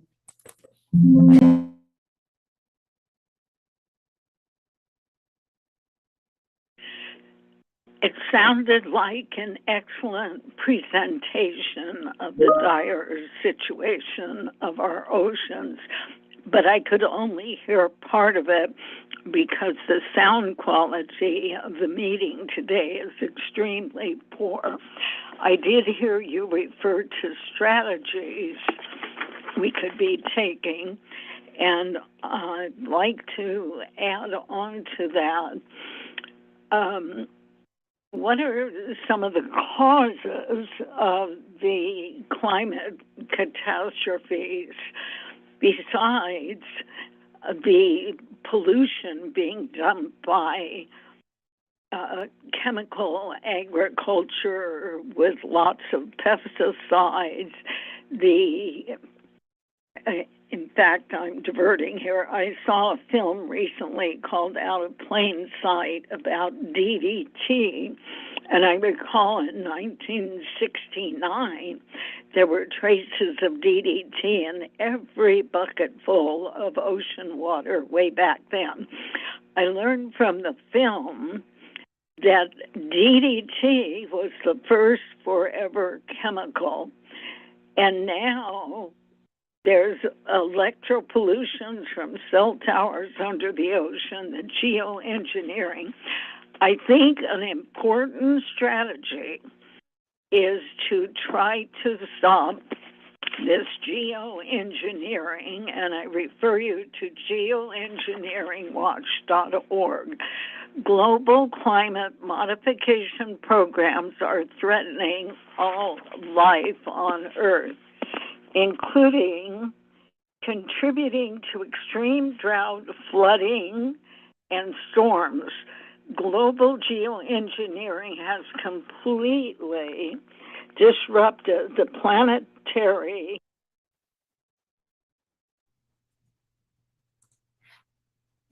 We have no further speakers online, Chair. Thank you. I'll bring it back to the board for any comments, questions. Supervisor Cummings. First, just want to thank you all for bringing this presentation to board's attention, or when you all came to the California Coastal Commission and hearing, the economic side of surfing really, just blows away in terms of how much surfing contributes to not only our local economy, but then extrapolate that California's economy and how important surfing is to our communities. And so I just want to, and maybe this could be a question for staff or it's a question for you all, but I did just want to touch on the local coastal program updates and want to better understand how this is being incorporated into that plan. So maybe we hear from staff also, since a couple of you are on that technical advisory panel. It'd just be great to understand how this kind of data fits into that. And then also maybe if you could just say kind of where things are at with that, just as we have heard about it. Good morning, board. Stephanie Hansen, CDI. The work that CDI is doing falls with my team. We will be taking this information into account, particularly for the unincorporated areas. As you know, Dave is also on our consulting team working on that, and folks are on our working group as well. So they're mid-process. We think they're trying to get through the basic assumptions for the study. And we know it's taking, we knew this was going to be a 3-year process, but we will continue to be working on it. It's actually going very strongly, I think. So happy to answer any questions. Great. No, thank you. That was really helpful. And I guess when we talk about inclusion, just wondering if there's any, based on the work that you all have done, kind of what local jurisdictions can do to try to help increase inclusion. I know that some members of the public just spoke to that, and we've done a little bit of work here before to increase nonprofits to be able to have permits to conduct certain schools. I wonder if there's anything else you might want us to hear today to consider the best support inclusion and surfing. One of the biggest barriers we've seen is the access to permitting, that the county and the city have worked really hard on reducing some of the barriers as to who's able to teach surf lessons. So some of the nonprofit surf, or some of the surf school ordinances that are in place throughout our entire county have historically been a huge barrier, but through policy shifts and through conversations, we've been able to see some of those barriers be removed. We're also seeing lack of access to transportation, so public transportation to our beach breaks, you know, you can have access to a surfboard, you can have access to a wetsuit, but do you have access to transportation to go to and from the beach? Are you having to pay for parking? So the least barriers financially that we can see are very, very helpful, as well as City of Santa Cruz also implemented cultural sensitivity training to all surf schools. So everyone who holds that surf school permit is now required to go through cultural sensitivity training. And then lastly, I'll say one of the most interesting findings for myself through this project was when you looked at some of the surf breaks that have the most access, so parking structures, showers, staircases, so are the quote most accessible, we see culturally the most territorialism happening and hostility at those surf breaks. And so by seeing the culture, whether that be through signage or through ways that really say that in our county don't have a tolerance for hate, is a huge step as well. So addressing some of those cultural barriers that we see with surfing as well.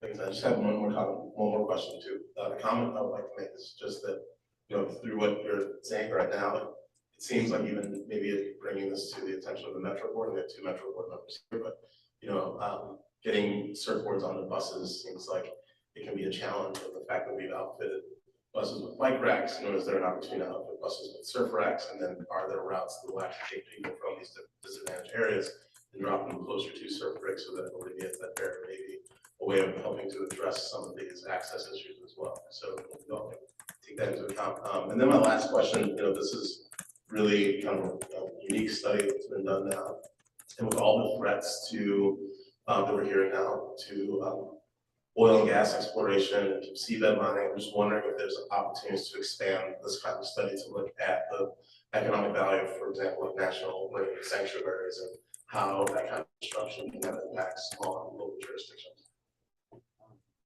That's a great question. The economics here, when we did the economics, we sort of broke out what are visitor revenues generated by visitation. And then we also looked at what the services provided associated with surfing. A similar study could be a study like that could be expanded to look at direct revenue generated by the sanctuary by you know, water quality. There's a lot of water quality studies, deep clean, trying to map pollutant sources out into the ocean. Those can be quantified in a natural resource economic evaluation. And I'm having lunch with the California Marine Sanctuary Foundation, one of their vice presidents tomorrow. And that was something that came up at the C-Star follow a couple weeks ago. And I think there is a need for including environmental economics in local coastal program, ocean management, all of these things that are really hard to quantify and haven't for a long period of time. Everybody here would acknowledge that there is a value of the ocean, of the surf rate that we don't mow the grass for, of the way we feel when we're standing looking at the ocean and seeing sea otters. That really is an economic and mental health benefit. So I think it is very possible and can be used to sort of help influence decisions around deep sea mining, oil and gas, things like that. Thank you. Supervisor Zuckman.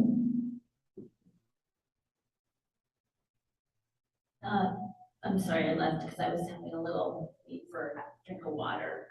Can you just go over briefly how you got to the $194 million valuation of the economics? Because that seems enormous, like an enormous number, and I'm not quite sure like how you got there. Sure. There's a lot more detail in the report, and I'm not the economist, so I can't get into all of the nitty-gritty. However, we did look at direct revenues. So what is being spent from surf shops, from jobs associated with the surf industry. We've also looked at visitor travel cost model. So people come from around the world to come surf Santa Cruz. And so we've broken those up. Annually, it's about 45 million for people coming to visit Santa Cruz to go surfing a lot. We use a lot of cell phone data that, sort of shows where people are coming from and where they're, focusing their time and where they go after they get out of the water. We sort of were able to backtrack kind of where they're coming from, that distance, and then where they go afterwards to spend money, buy services. So that's part of how we got at that. And since I represent Mid-South County, I noted that there was nothing said at all about any of the breaks that are south. Yeah. It seemed to be very focused on the Santa Cruz area. Can you talk about that a little bit? Yeah, and then the last point on the last question too is we had a 2-year-long survey out there. It's about a 10-minute survey, how we were able to get people's feedback. And so, yeah, I think, capacity wise, I wish we could have done this, throughout the county, because like I mentioned, there's over 60 surf breaks in the county. We focus prioritizing the 31 surf breaks in the Santa Cruz World Surfing Reserve. So the Santa Cruz World Surfing Reserve expands from Natural Bridges down to Capitola. And this was actually even before Capitola was a part of the World Surfing Reserve, but now it spans 3 jurisdictions: Capitola, the county, and then the city of Santa Cruz. And so the World Surfing Reserve has been around since 2012, and so we have a pretty good understanding of the surf breaks with working with local stewardship council, of people that are kind of represented as local stakeholders on those waves and coastline. And so because we felt like the capacity to analyze surf breaks or vulnerability assessment and then also getting survey numbers from people at countywide is pretty grand and could potentially be a tricky project. We want to focus on World Surfing Reserve. We actually applied to the Ocean Protection Council to make this more like a statewide project where we can assess surfing in Southern California and Santa Cruz and Northern California, but they wanted us to start a little bit smaller and this kind of, so we look at this as kind of a pilot project. And so hopefully one day, we can expand to the county and like I mentioned, other parts of California as well. One thing to that, since I am working with the county on the local coastal program, vulnerability adaptation, planning that will help inform the LCP update. One of the wonderful things that came out of this study is a value per person that's spent on a day going surfing. And so we hope in that LCP process to leverage this study, get some estimates of the numbers of surfers elsewhere in the county and be able to sort of bring in a bigger representation across the county. So South County will not be forgotten. Supervisor Martinez.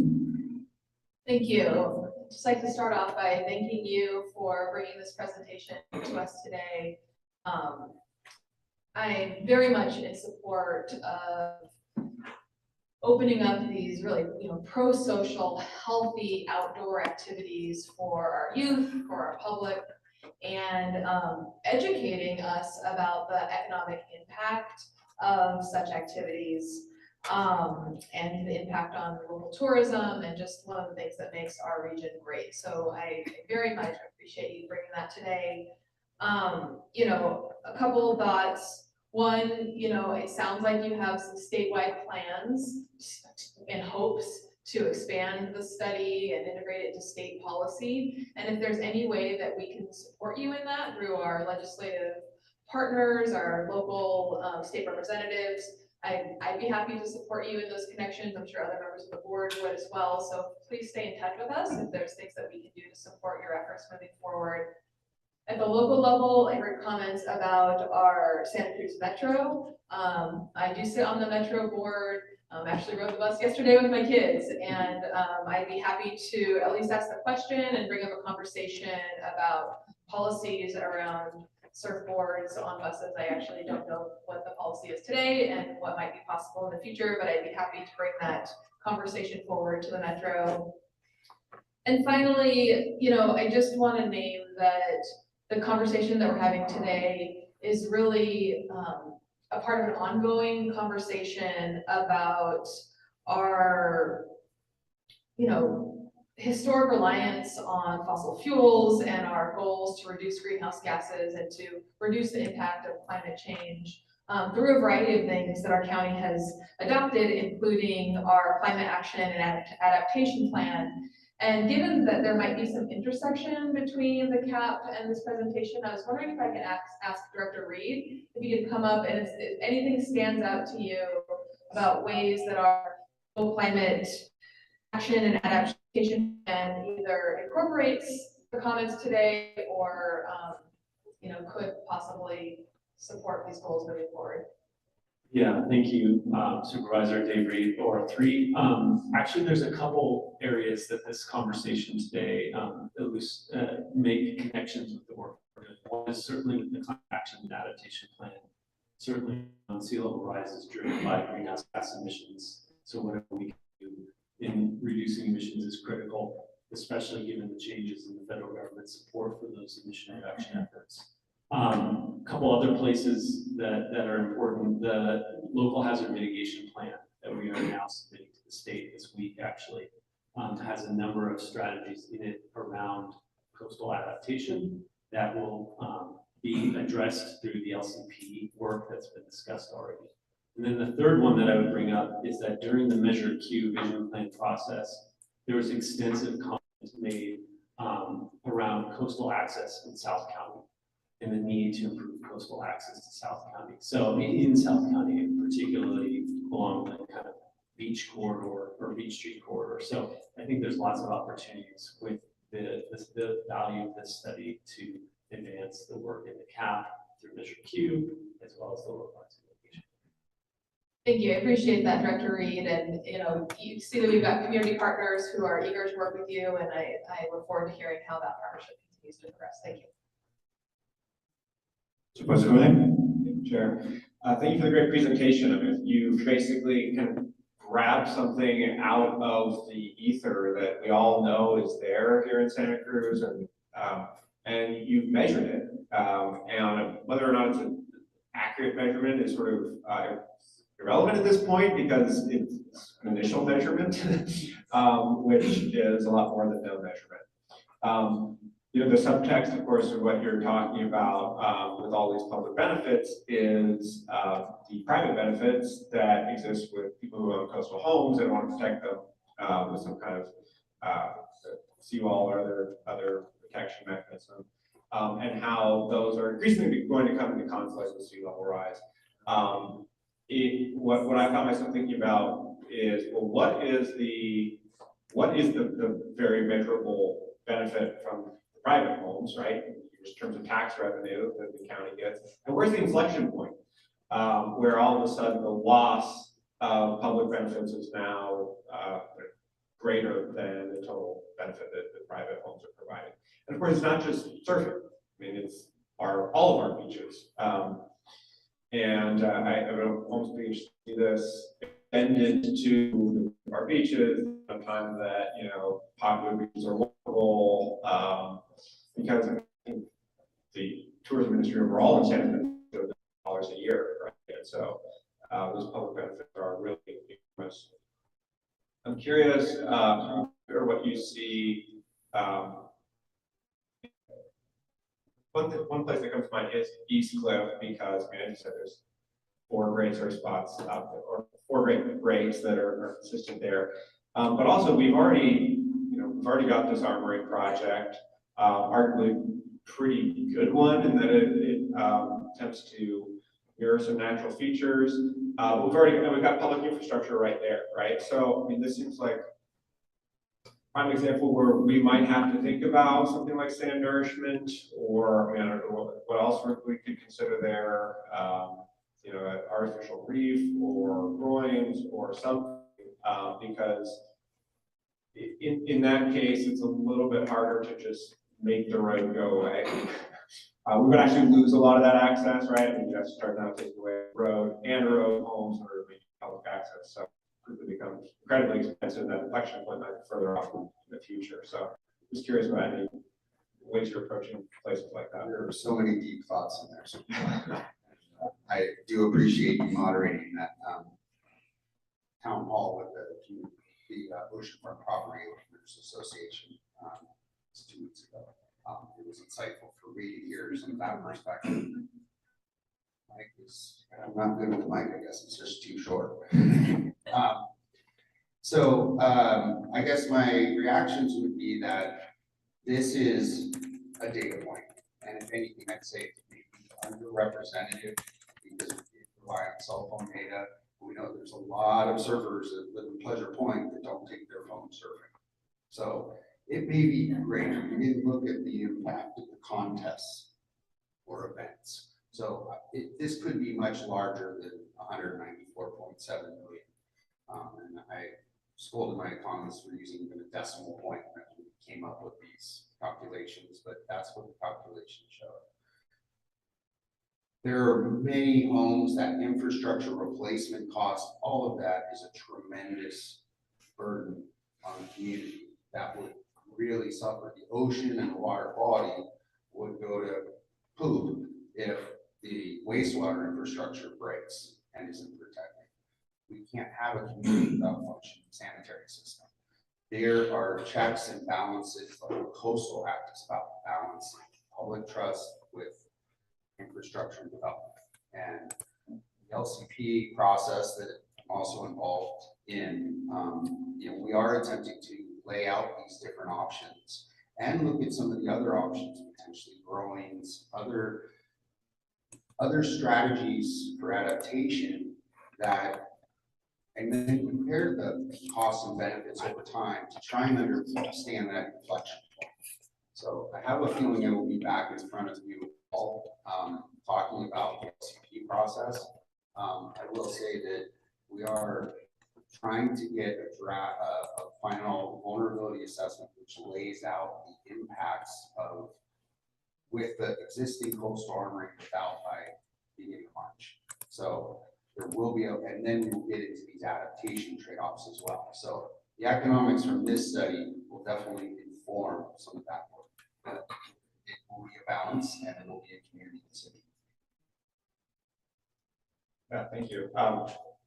I look forward to watching this process evolve and the study of the various elements of it. As I said, in this report, we're going to get to the vulnerability assessment, integrate that, the coastal program amendment.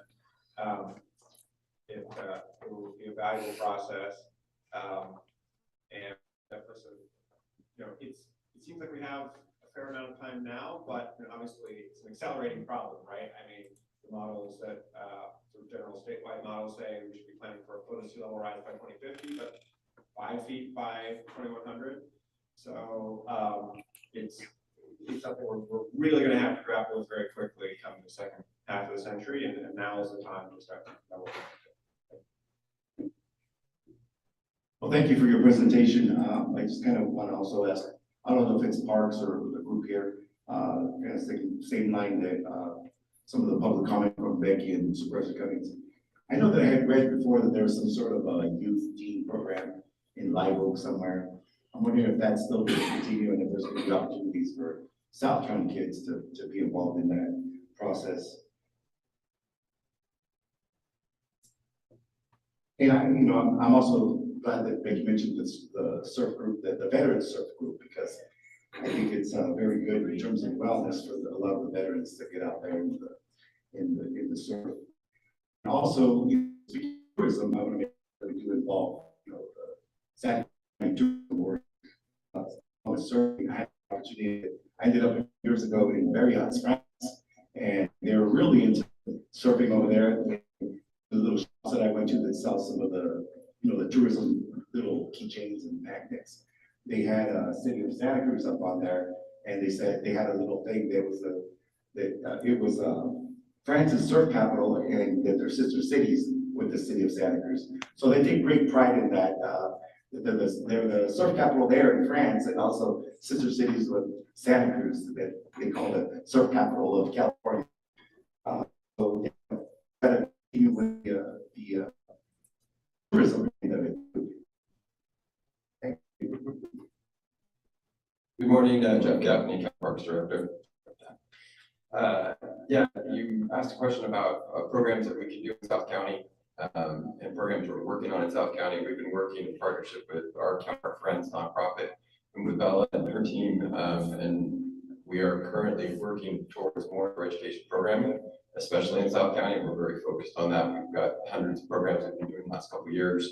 And specifically in this area, this is one of the outdoor education initiatives that we're looking towards. We recently, with your board's approval, are moving towards hiring a recreation coordinator, and that specific position is for outdoor education. And so this is something we've been striving for literally a decade, and very excited that we're in this space, especially now during this time in our world, that we can provide these places that are almost like water and food to people, having the outdoor space, having places to go, being able to recreate like this. And I'm very excited that we get to hear presentations like this that are reminding to this board and everybody they are so important to people. So we're working on that right now. Just want to add one thing to that comment. A lot of the South County beaches are state park run and mandated, and so the permitting process for state park for like Manresa or Sunset State Beach are a whole nother world. And so talking to agency partners like state parks about their statewide surf ordinance and permitting processes would help as well. And at Black Surf Santa Cruz, we've taken out a few South County groups, including partnering with Food What to take out their youth at Manresa State Beach. And that was our first Aptos South County partnership to, really start to have conversations about the access barriers that we see in South County. Thank you, that's awesome. I'll bring you back to the board to see if, to entertain. I'm going to. Okay. So, thank you very much for the presentation. Okay, we do have a scheduled item for 10:45. We're going to begin that now and move to item number 11.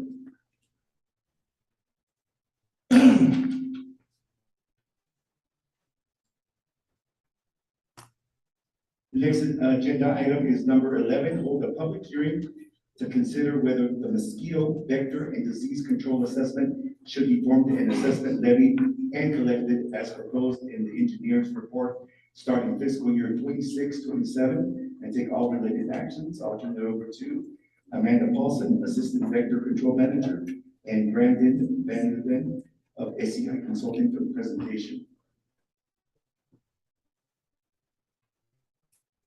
Good morning.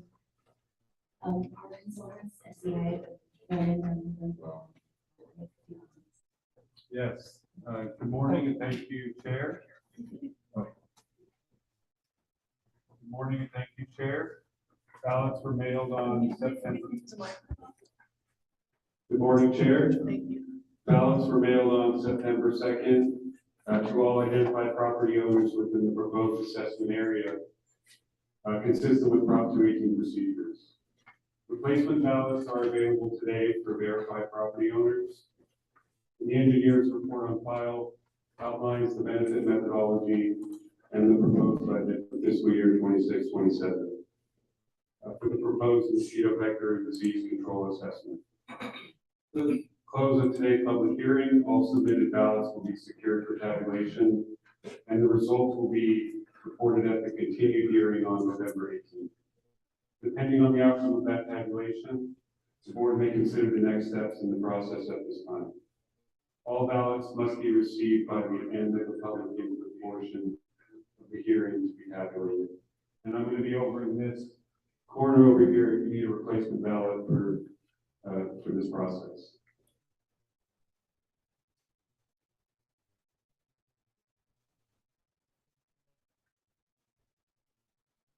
So this is a public hearing. I want to open it up to the public to see if anyone would like to address us on this item. Or like to get a ballot. Thank you. Thank you, Becky Steinbrenner, resident of Aptos Hills. I want to also confirm that you will include Ms. Maria Marcilio's comment that was provided during open comment. She, like many people, cannot stay until this happens. So please incorporate her comment into today's record for this public hearing. The issue I have with this is that it was not clear, a clear separation of general benefit versus specific benefit. And that is an important issue in the California Constitution, Article 13, Section C and D, Prop 218. Engineers' reports must clearly specify and delineate special versus general benefit. So can you please talk about that and explain to the public and the supervisors how that is delineated? Thank you.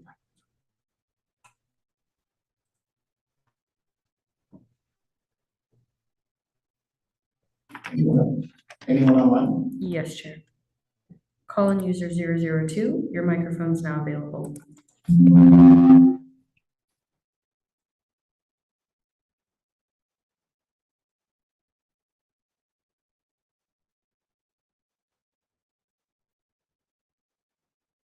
Speaker has put their hand down. I'm going to move to the next speaker.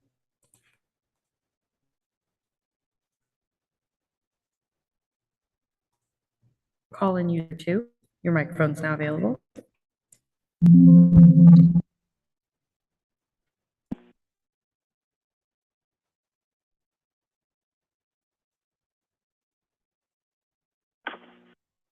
Are you on item 8? It's so difficult to hear the poor quality of sound today. Are you on item 8? Item for 10:45. We'll come back. What item are you on? What number? I can't even hear your response. No, we're on item 11, a scheduled item for 10:45. We'll come back to item number 8 in a few minutes. Thank you. So what item are you presently on? 11. Thank you.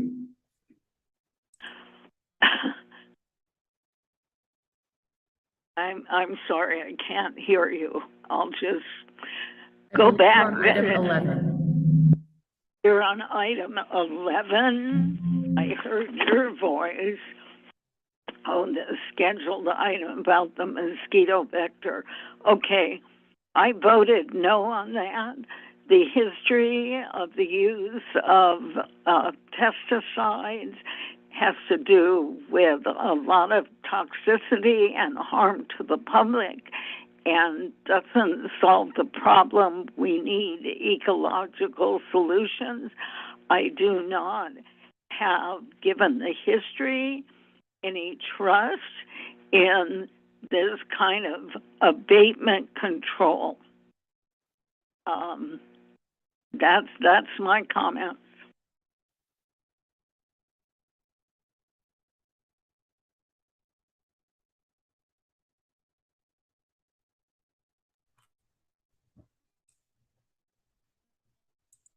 Anyone else online?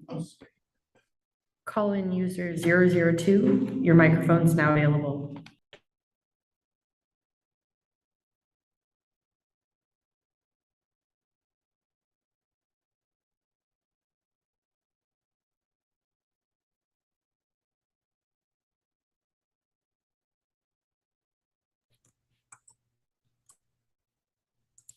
We have no further speakers.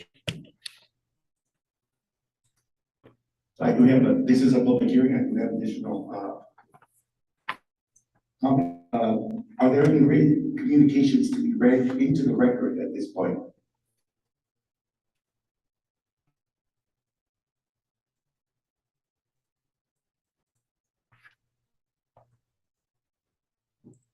We received 2 letters of objection that were provided in the board packet. But that's all that was. Okay. Thank you. I'll bring it back to the board now. I want to note that at the end of the board discussion, we will be issuing the last call for the ballot submission. I'll bring it back to the board. Supervisor Cummings? I'll move recommended actions. Second. We have a motion and second. I will close, after this vote, I will close the allotted time for submission of ballots. Madam Clerk? Supervisor DeSerpa. Aye. Cummings. Aye. Martinez. Aye. Koenig. Aye. And Hernandez. Aye, motion passes unanimously. So at this time, will be the last call for ballot submission. And I will now close this hearing.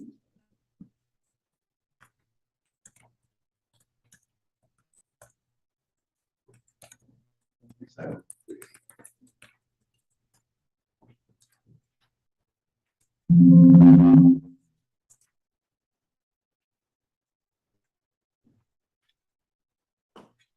now, item number 8, consider the proposed focus area for county strategic plan 2032 and take all related actions. I'll turn it over to Nicole Coburn, County Executive Officer, and Stan Shepherd, Principal Administrative Analyst, and Bell Bonner, Executive Director of Black Surf Sandwich County. Thank you, Chair, and members of the board. So I'm Nicole Coburn, County Executive Officer. Today, I'm going to be presenting with Sven Stafford, who's a Principal Administrative Analyst in our office, and Bella Bonner, who is the Executive Director of Black Surf Santa Cruz County. Santa Cruz, we just heard from in the previous presentation. Together, we're a part of the design team working on this and going through the feedback that we have received from the public. So today, we're going to present for your consideration 6 focus areas for the next strategic plan. To get to these 6, we want to tell you what we heard from residents and our community partners. It's important to remember that the strategic plan is about focusing our limited resources where they're going to have the greatest impact for our residents. We're going to talk about what we've heard, what matters most to the community, and how we're going to stay focused on results. So right now, as the board is aware, we're really feeling the pressure from all sides. We're feeling it from federal cuts, rising costs, and growing community needs. So I just want to start out with an anecdote or kind of putting this context. So imagine being a farm worker family here in our county. The harvest is coming to an end and money is tight. You are not eligible for CalFresh, our food security program, but your child is because they were born here. Now that money, which potentially helps feed an entire family, isn't coming in, and you have to start making decisions that are unimaginable for most of us. In the past 2 board meetings alone, we approved almost $750,000 in emergency funding for programs like Head Start and CalFresh. It's over $1 million for this calendar year if you take into account the additional board-provided support for undocumented members of our community and LGBTQ members of our community. Both of these continue to be scared and threatened by the federal administration. These decisions were vital, but they are not sustainable, and we can't do everything for everyone, but we know it's critical to act and do the most important things well when we can. That means aligning our work because alignment and action are what create impact. This strategic planning process is an opportunity for us to do that together. So this slide here, you've seen before, it's our timeline of the strategic plan project update. This process has been building all year long, from the foundational review that we brought to you in August to the community engagement that we're currently underway right now. We are in the process of defining our 6 focus areas. We'll be going through that with you and talking first about what we heard from the community. But I want to note that approving the focus areas today will allow us to move to the most interesting phase of development, which really focuses on results, indicators, and alignment, and Sven will talk about that more. But first, to ground us on what we've heard from the community, I'm going to hand it over to Bella, who's been a lead voice on our design team and leading the engagement work. Thank you, and hi again. So the engagement of this phase of the plan has been done in 2 parts, a countywide survey and 18 focus groups. The chart that you're looking at now is from the survey, which asked respondents to choose their top 3 standard drivers of health. These and the subsequent charts do not aim to say that any of these standard drivers are unimportant, but rather that this is a snapshot of what is top in mind for people in the county right now. Of every region, housing, the economy, and transportation were top survey priorities.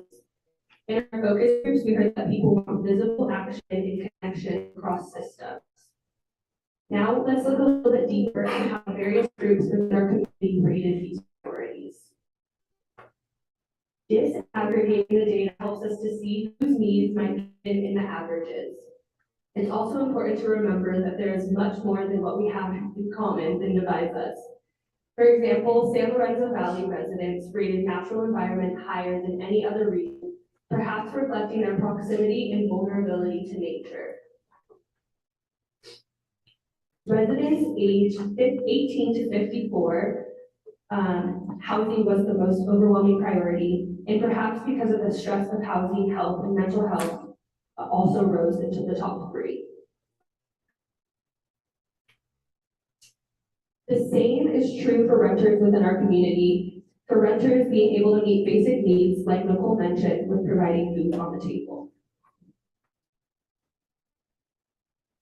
Over 68 of respondents identified as women, and for our male identifying residents, transportation and jobs rose to the top, perhaps signaling what men need to both contribute economically to their families and also to be able to enjoy the fruits of that labor without sitting in traffic.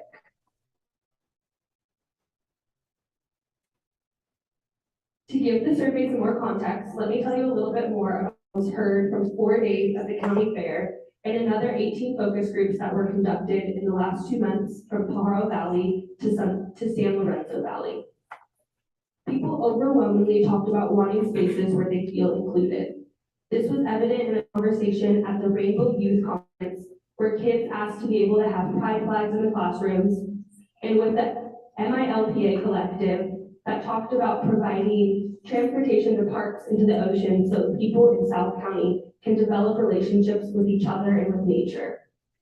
The youth task force, pictured in the middle, talked about the need for third spaces for gathering and being and belonging. People want to engage, and there's a desire to build connection, and that's an opportunity for the county to build trust, especially at the local level. The first step to build that trust is to reflect what was heard in our strategic plan that Sven's going to show us how we turn those voices into the 6 focus areas that you will see next. Thank you, Bella. Good morning, board. The 6 areas: housing and infrastructure, health and well-being, safety and justice, community care, and resilience, environment, and economy represent both what we've heard and where we can have real impact. Each one of these connects to community voice that Bella talked about and to our internal capacity and what we actually do in the services that we provide. And so the purpose of these is to create focus, alignment, and shared accountability within each focus area. We heard a lot about the desire for alignment between this strategic planning effort and all of the different county plans that we have. And so one of the things that we were very intentional about is trying to connect with existing county plans. And so you can see here, for example, in housing and infrastructure, that we have our regional housing needs assessment. We have our CIP within community care and resilience. We have our housing for a healthy Santa Cruz plan, our master plan on aging. Within health and well-being, we have our community health improvement plan, our Health Services Act plan that we'll be working on and bringing to the board early next year. This is about trying to build one story from many efforts that we have going on across the county so that the county is moving in the same direction and using data, indicators, and objectives from these efforts to feed the strategic plan, provide guidance for those plans on how they align with overall county results. Here you can see for the last 3 focus areas, Again, in safety and justice, we have our community corrections partnership that does an annual plan. We've got a shared plan, a shared safety plan with Environment Director Reed talked about the climate action and adaptation plan, Measure Q, and the local hazard mitigation plan that's being worked on. And then within our economy and job growth focus area, there's a workforce plan, strategic plan that's done by our workforce innovation board and broadband master plan that we have. We'll also, it's important to note, be incorporating the work of the federal group that's meeting on November 20th, and then we'll continue to develop that work so that as we meet with the community about the federal impacts, that will also be incorporated into the strategic plan. And as we look towards how we are going to make this, how we're going to be accountable for this, we do want to talk about the lenses and guiding lenses we'll be applying. So we will use a health and all policies lens to try to keep well-being essential to every decision. The equity lens will ensure that our work benefits those who have been least well served, who are most vulnerable in our community. And fiscal lens will ensure that our goals are realistic and sustainable.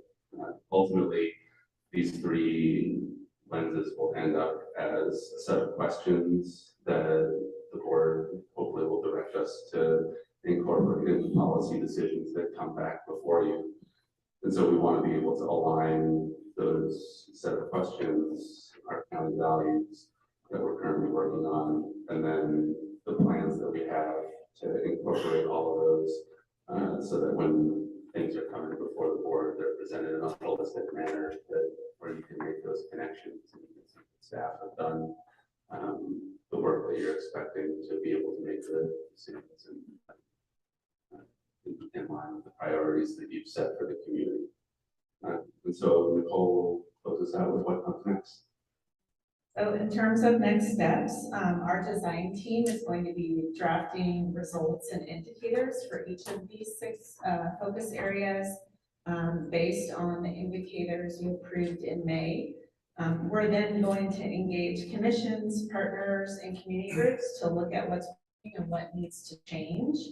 We have a January board retreat that we are planning to schedule that will share what we've learned and work with you to begin validating and prioritizing where we can have the biggest impact. After that, we're going to do the same exercise with our community roadshows to make sure that what we're doing makes sense to the people we're serving. So with that, we're making steady progress, building alignment, and doing so by giving the board a framework from which we can make some of the hard decisions that we're going to be facing over the next year and into the future. And we're happy to take any of your questions and comments.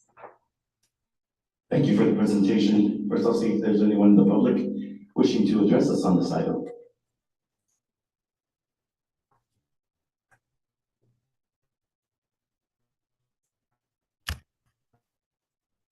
He was running, so he was anxious to report on this. Thank you for the report. My name is Becky Steinbruner.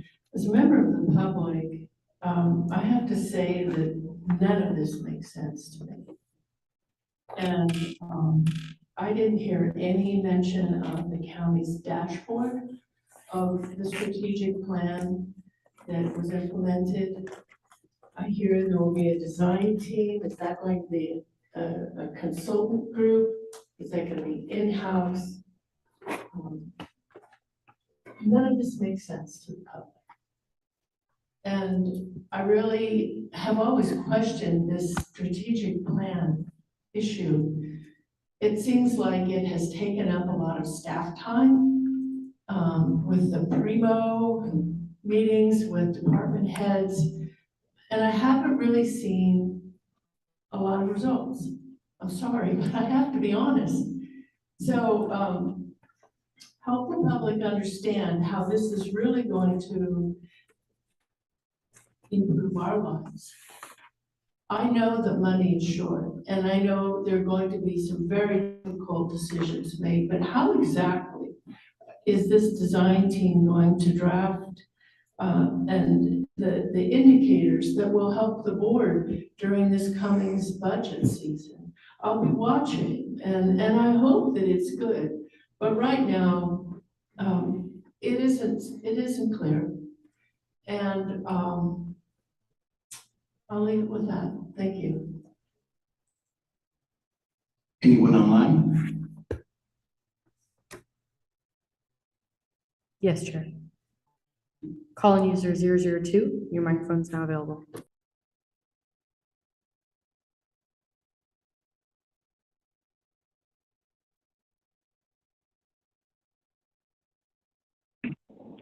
Yeah, good morning again. My name is James Ewing Whitman. Now, I appreciate this brief presentation, and I did look over the information. It was probably less than 17 pages. So I'm going back to the Board of Supervisors meeting August 19th, 2025, where this item, the strategic plan, came at as number 11. Yeah, it talks about the 3 operation plan cycles, but during the 2018 to 2024, there were 469 objectives where the county department said they completed 85 of these objectives. So we're really only talking about 6 objectives. So have all these other issues, the 469 objectives, been swept under the rug? So I'm just going to read as much of this as I can. I think the vaccine issue is a psyop. Not that vaccines aren't terrible, but the vaccine issue is being used as a psyop to get us focused on just that, rather than recognizing that we are being bombarded with nanotech via chemtrails, food, water, personal products, etc. So there is no such thing as a pureblood anymore. So now they've got all us fighting and divided. I think they're going to make vaccines non-mandatory, at least in the U.S. And the level 1 truthers are going to celebrate and think that we won and JFK is a hero and all that crap. So what's really going on? I realize I'm going to have to do some homework to find out what those 469 different objectives were. Anyway, I know the clerks are doing the best job they can, and it wasn't their intention for this meeting to be not as clear as it could be. Thank you very much.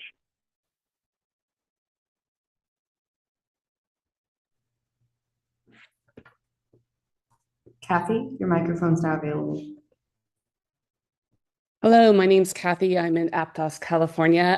I'm calling just in to appreciate the community outreach that's gone on with the strategic plan. Our team met with Sven earlier this month, and we really appreciate the conversation. So I just want to encourage this kind of future planning and extensive community outreach, and I look forward to participating in the community outreach as it continues for this. Thank you.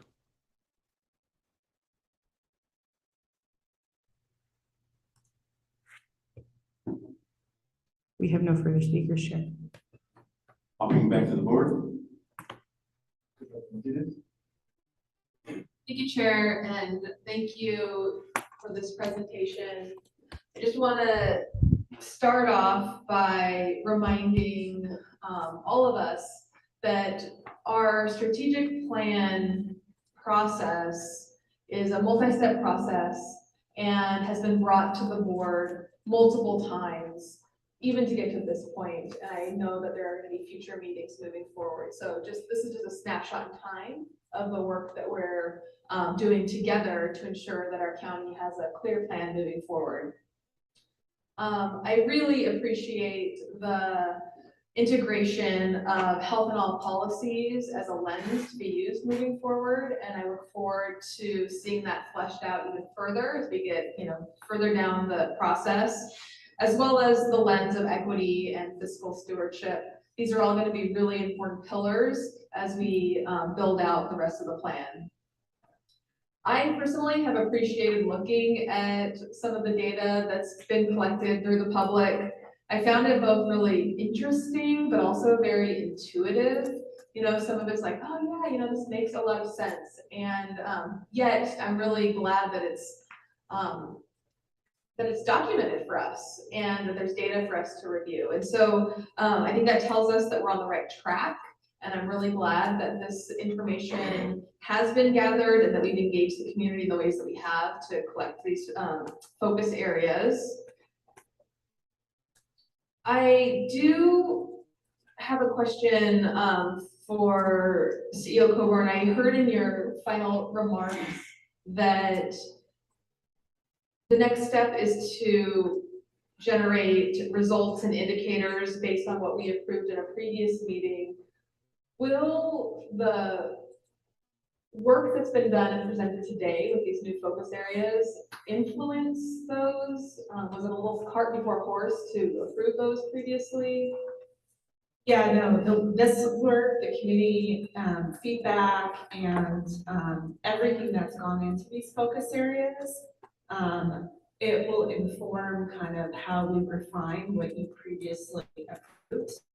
We come to you at the board retreat in January with some more statements around what those results are and where we're heading. So it does build a Wonderful, thank you.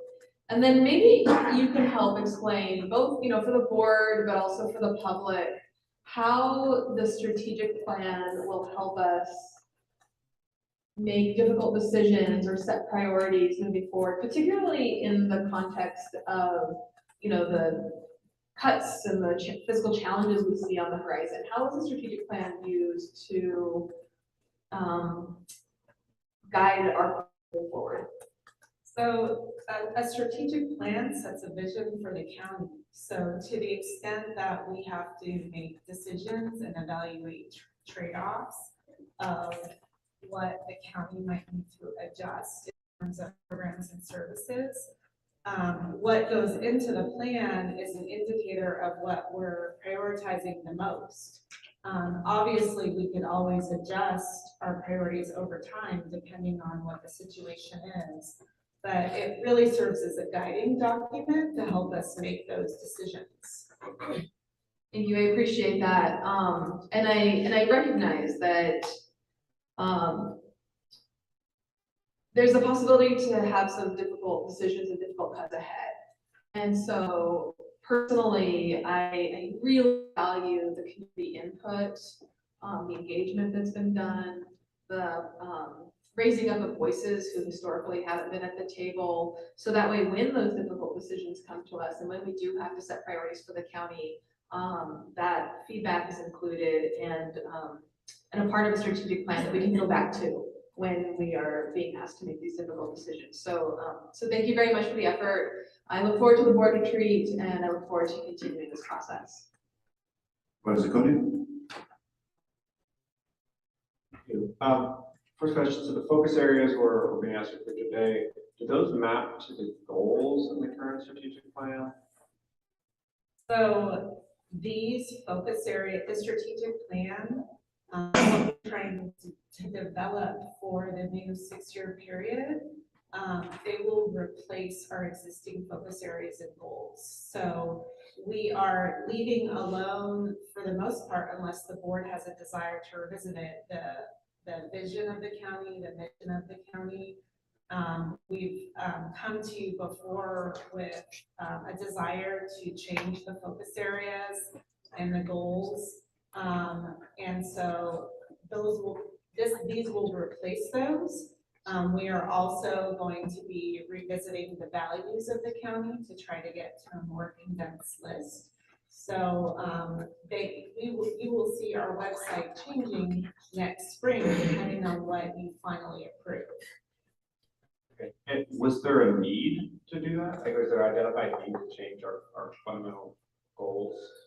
Well, we received feedback that the community wanted to provide more input and that what it saw in terms of the county's goals weren't really reflective of everything that they were thinking and feeling.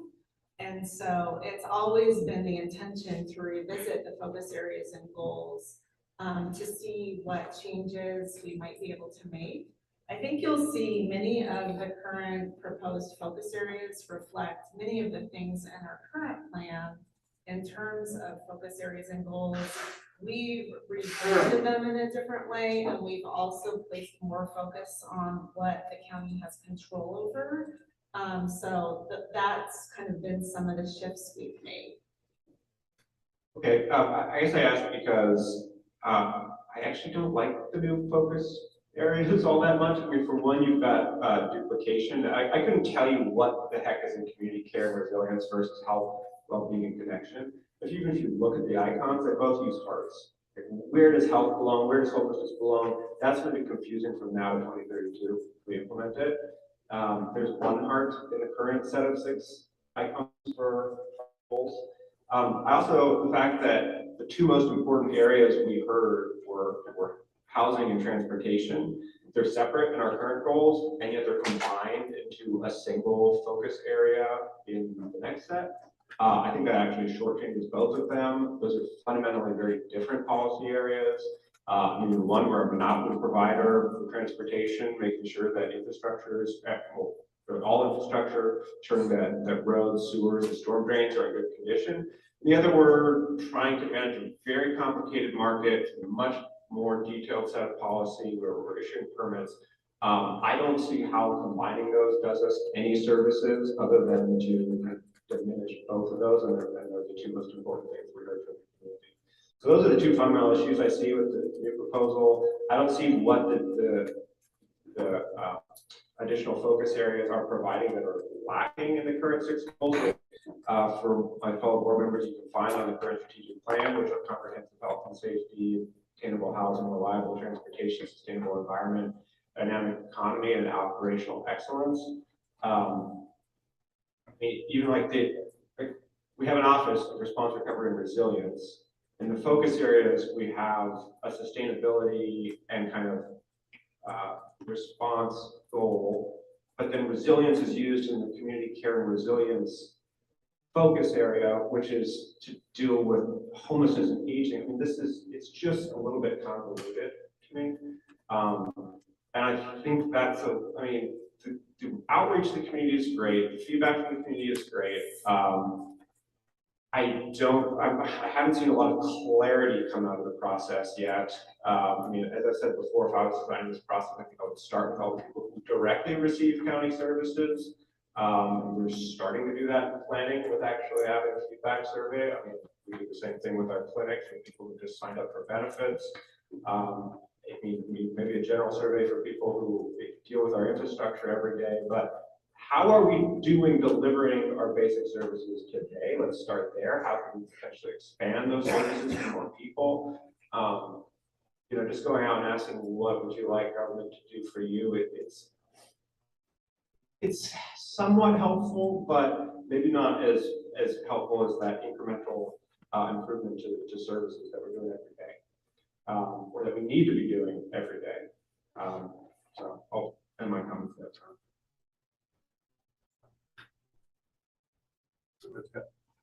Supervisor Cummings. Thank you, Chair. I want to thank the staff and all the members of the public that work on this. I guess the one question I had was, looking at some of the numbers of, residents participating in the surveys and some of the responses received. We're around 14, 7, 800. Those are 2 different numbers that were referenced. And I'm just curious how, and to get actually to some of Supervisor Cummings' points, how can we improve the amount of people we're hearing from?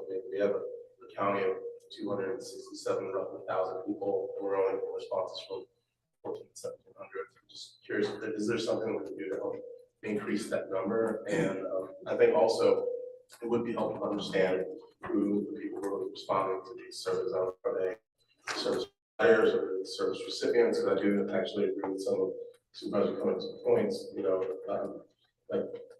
Are we hearing from people who access county services, or are these the same people who typically fill out the surveys, or are we actually hitting a broader net of folks? And are these people who generally come in to receive services from the county? Because I do think to that point that, you pointed out that operational excellence was removed. I think that's something that we really want to keep at our core of, county services. And are we delivering services efficiently, effectively, and are we reaching the broadest amount of people?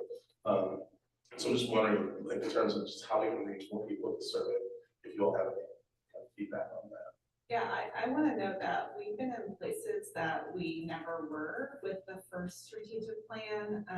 And even this year, we were at the county fair and we were there the whole time. We were engaging with people who usually don't engage with the County of Santa Cruz. And so they filled out our survey right there on the spot. We've been at a number of venues where the same thing happened, in locations around the county. So there probably are a lot of our normal service providers and others who may have responded, but I would say we've done a tremendous effort to try to reach people in a different way. And the survey was anonymous, so we're never gonna know exactly who filled it out, although we do have a gift card raffle that we promised everyone. And so if you were willing to provide your name and information, we know who you are, but, and Sven might be able to speak to that a little bit.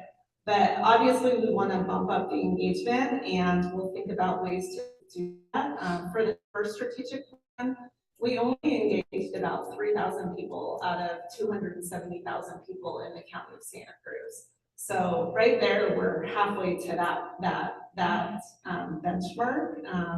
And that was through surveys, 2 surveys, focus groups, and other things. So we'll try to maximize the input. I think what our goal is to get different input, like you said, like get the people who may not normally engage with us so we can really hear what's on the ground. I mean, that is our goal at the end of the day. And if you have ideas for how we can reach more people, happy to take that into consideration, but we'll try to bump it up as much as we can. And we've tried to organize the things that we've been hearing from the community in a way that makes sense. So, the housing and infrastructure focus area, some of the things really go hand in hand. We have to have the infrastructure in place to be able to build the housing or provide the economic development improvements that we need. So we want, if we're working on things, we really want the goals that we're trying to achieve in that area, for instance, to be able to accomplish those results and to have objectives that have housing and infrastructure really hand in hand. So that's just one example. Great, no, thank you, I appreciate that. To the extent that we can also incorporate these types of opportunities into our newsletters, I can't remember, we tried, my office tries to include the surveys that are going on in our newsletters to the extent that we can, receive those surveys and help get the word out. I think it's going to be much more helpful to try to engage with other communities as well. I did want to point out one of the things I noticed in the area number 5 around environment, talks about resiliency and sustainability, but we don't really talk about access. And I think that's something that we really want to incorporate into the strategic plan. I mean, we've heard that conversation today about increasing access around surfing, increasing access to outdoors. And so I think that trying to incorporate that into the environmental focus areas is really critical as we're considering moving this forward. And then I think one thing that I really hope that comes out of this plan is that it's not static. There are often times when, as we're seeing, we'll be talking about this in a little bit, but we just are hearing now that the president might not be moving forward with giving any of these SNAP benefits. And we are constantly seeing our communities being impacted by the federal government. So while I think it's good to have this as a plan and it's a roadmap for where we're going, just the complete uncertainty that's happening right now with the federal government. And then over time, we just see uncertainties come up and issues come up that we can be flexible. And I know that our priorities may change depending on what's happening in the community. And so I just don't want to see this be something that's rigid. It's a goal of what we're trying to achieve, with knowing that when other priorities emerge, we may have to deviate and make some shifts. And if I may, Supervisor Cummings, I wanted to add that to operational excellence comment. For me, that's a foundation of the entire plan. And so we wanted to have more subject area focus areas, and operational excellence is that foundation. It should be one of those lenses through which we're doing all of our work. And I just appreciate that too, because calling that out, I think makes me happy to know that that is at the core of these, and how the framing of this is being thought about. So thank you. Thank you, Supervisor Silva. Yeah, I just appreciate the work that's gone into this, the willingness to relook at some of the priorities and try to realign them as needed. I think, Nicole, I told you that I felt like there was voices from our business community that were missing in the fact that you provided all the different focus groups and groups you've reached out to, and that was great. But I didn't see any Rotary clubs. I didn't see chambers, commerce. I didn't see any economic development groups, MBAP or Santa Cruz Works or any of those types of people. I think they have an important voice in our community that needs to be heard. So thank you for including those groups, and I look forward to hearing more about it. Also, you know, a roadmap goals super important for all county operations, but with what all counties are facing, including ours right now, we need to reevaluate and triage the most needed services to the very top of our pyramid. So I hope we sort of, in terms of planning right now, I hope we're taking that into account as well, because some of the things that we have been able to provide, we might not be able to based on our current budgets. And I'll just make a plug for what I believe is the county's biggest and most important infrastructure, and that is roads. And I know our roads budgets are very, very poor, but it's a very, very important part of what we do. Thank you. Thank you. I'd just like to thank Nicole and Bella, Sven, for all their work on this and all the other staff that worked on the strategic plan. You know, I did get to have an opportunity to do some of the surveys out here on September 16th celebrations, and I think Eric also helped out with that too as well at the county table. But it was really exciting to get people. I made the mistake of saying that everyone gets a gift card, but they didn't notice the card. That's why I had a long line. Yeah, we had a long line because they really wanted a gift card. But you know, Supervisor Cummings said that we hope that this strategic plan, that we continue working on it and not just make it, you know, stop at this stagnant. And I kind of, you know, feel the same way about it. Have it as an evolving process that we continue to work on. And other than that, I want to just encourage the public to visit the website. It is very intuitive for the public to visit this website for the strategic plan. With that, I'll bring it back to the board, see if we want to entertain a motion.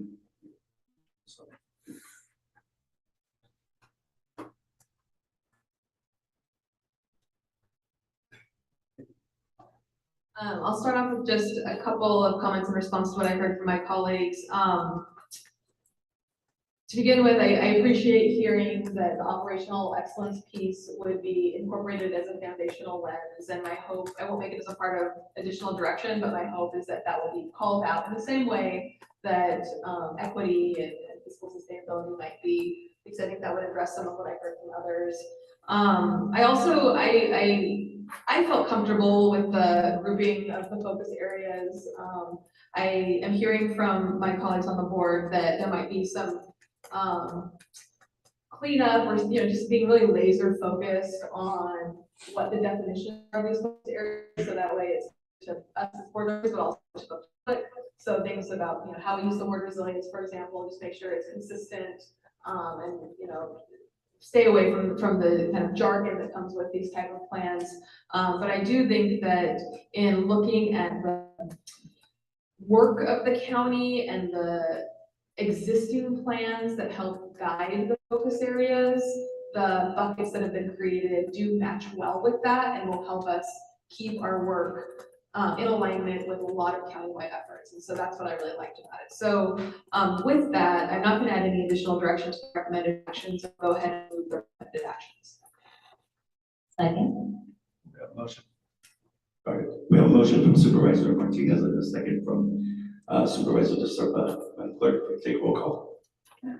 Supervisor Cummings. No. Martinez. Aye. Cummings. Aye. De Serpa. Aye. And Hernandez. Aye. Motion passes with 1 no vote from Supervisor Koenig.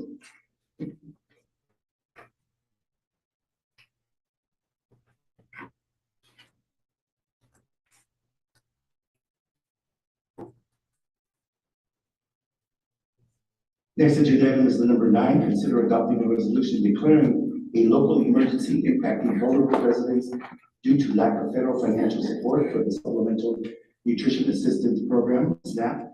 Approve a contribution of up to $500,000 for emergency food procurement and distribution through Second Harvest Food Bank of Santa Cruz County, and take all related actions. Please note this is required for 4 out of 5 vote is required for this.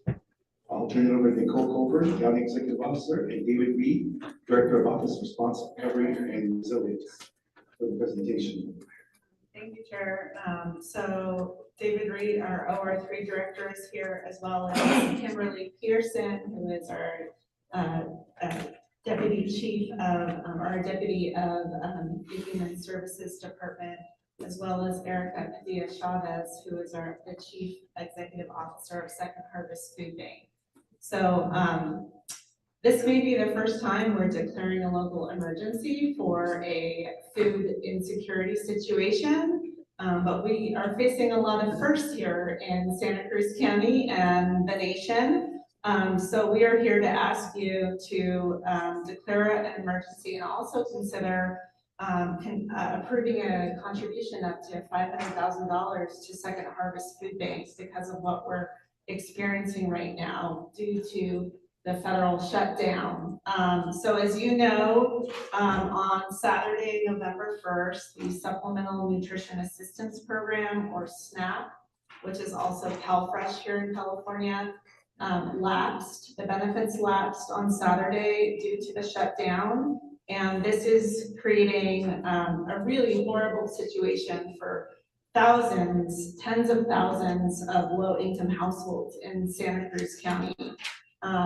We have over 30,000 people a month, and it ranges by month depending on who is on CalFresh, but at least 30 and up to 40,000 people who receive benefits through CalFresh for food. This includes children, families, and other adults due to their situation economically. And so local food banks, fortunately we have Second Harvest, who is just a tremendous partner, who is stepping up to help provide food to our community in this situation. You know that there is currently litigation and court orders that are instructing the federal government to issue SNAP benefits with some contingency funds. We are seeing through the news and through the administration, as well as through the Child Welfare Directors Association, that those benefits may not be loaded or deployed anytime soon. We are hearing a lot of different things regarding those court rulings.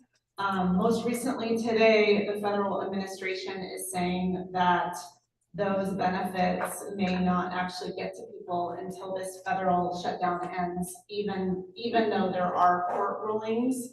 So at this moment in time, we believe that we as a county, through donations, through the city of Santa Cruz, the city of Watsonville, that are each considering donating an additional $100,000, and the community foundation has committed $100,000 to providing food ourselves to those who need it.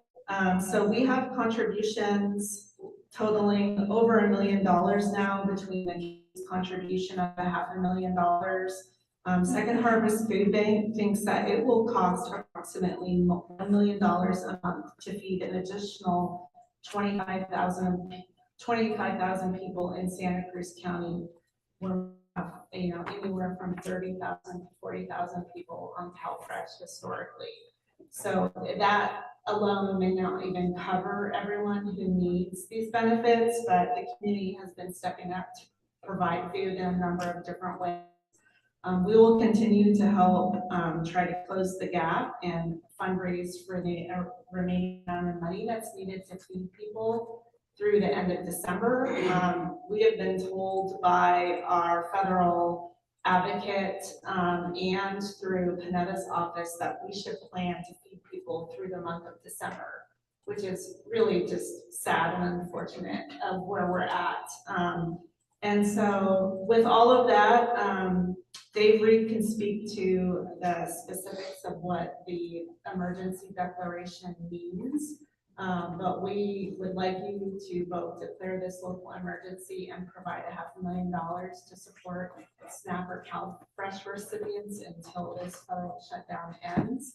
The board item provides the Human Services Department the authority to enter into this contract as soon as this week with approval of my office and county council. We will be providing some contract language. It's going to be a new agreement. We're going to be having some contract language in there to break up the payment into what will mostly be four equal installments of $125,000, or is that right? $125,000 in four equal installments, so that the second harvest can buy food, which they need to do 2 weeks in advance of actually getting the food. And then will also give us an opportunity, should the shutdown end, that not all of those monies may be needed. So if we see it resolved, we will be able to keep whatever monies aren't needed to buy the food for one of our other impacts that we're anticipating over the next year. But we're happy to answer any questions you might have. I know you probably do have a number of them. And staff is here to respond as well. Thank you. I'm going to open it over to public comment. If anyone wishes to address us on this item, please do so now.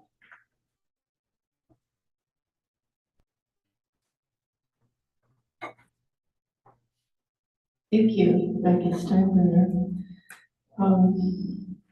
These are difficult times. And so before, when we heard this presentation, I suggested that the CEOs of these nonprofits and that you, the board, tithe a certain percentage of your salary to help fund feeding the people that need it in our county. I'm going to ask you to do that again. I'm going to ask the CEOs of these nonprofits to also tithe a certain percentage to help us all. And that there is a real step up among the administrators to help here and to show the people that you are seriously concerned and are willing to suffer too.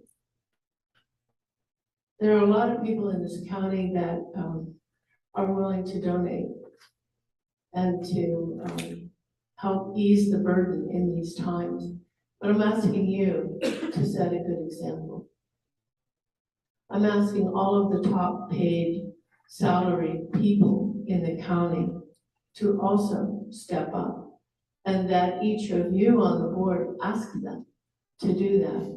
It's not going to be a popular thing, but if we are all sincere in our wish to help those in need, and the need is great, we're hearing, then we all have to set a good example.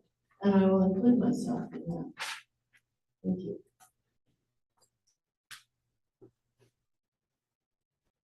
Hey, Trevor Hutchison again. I just wanted to go over, we talked about a lot of different concerns about the community. Maslow's hierarchy of needs really sums it up. And a lot of those things are really under attack right now. And it's important to have like Eric have the utmost confidence in working with her for 3 years now. I think she's the right person to help us through, especially the attack that's in her right now for our citizens. Just to go over those needs real quick, the air, water, food, shelter, those are the biggest concerns. And if those are under attack, those take priority and precedent over everything else, because without those, I do anything else. You know, sleep reproduction, sleep and reproduction are both of those needs. And then on the next level is security, health and well-being, stable environment, financial security, safety needs. and then it goes down the list. Just, but I have the utmost confidence. I've been working with her for a while, and she's the right person. CS, please give her, you know, the time that she needs to help us steer this ship through these times. So appreciate it.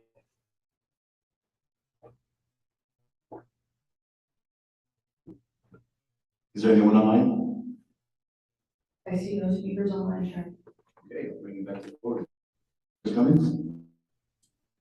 Thank you, Chair, and I just want to thank the presentation, especially thank our CEO for her early engagement and outreach with Second Harvest Food Bank as a partner.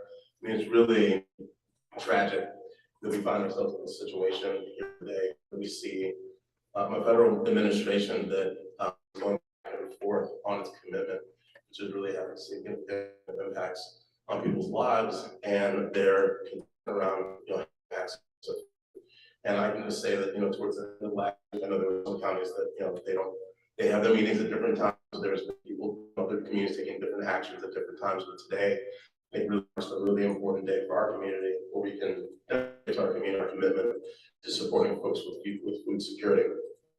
I do want to add another direction here, which is because of the fact that back when I was mayor during COVID, it was really challenging when food security became an issue to tell people directly where they can go to get food resources. And I actually ended up back to AFC to say, hey, you guys have that list of where people access resources. And luckily they still have that list. It's maybe not up to date, but we've been getting information from different sources of where people get information on where they can go get food, where they can go to donate food. A lot of people reach out about wanting to volunteer and to also donate. And I do just want to exercise, I don't want to exercise caution. I just want us to also consider the fact that I think it's 100% amazing that we're donating to Second Harvest Food Bank.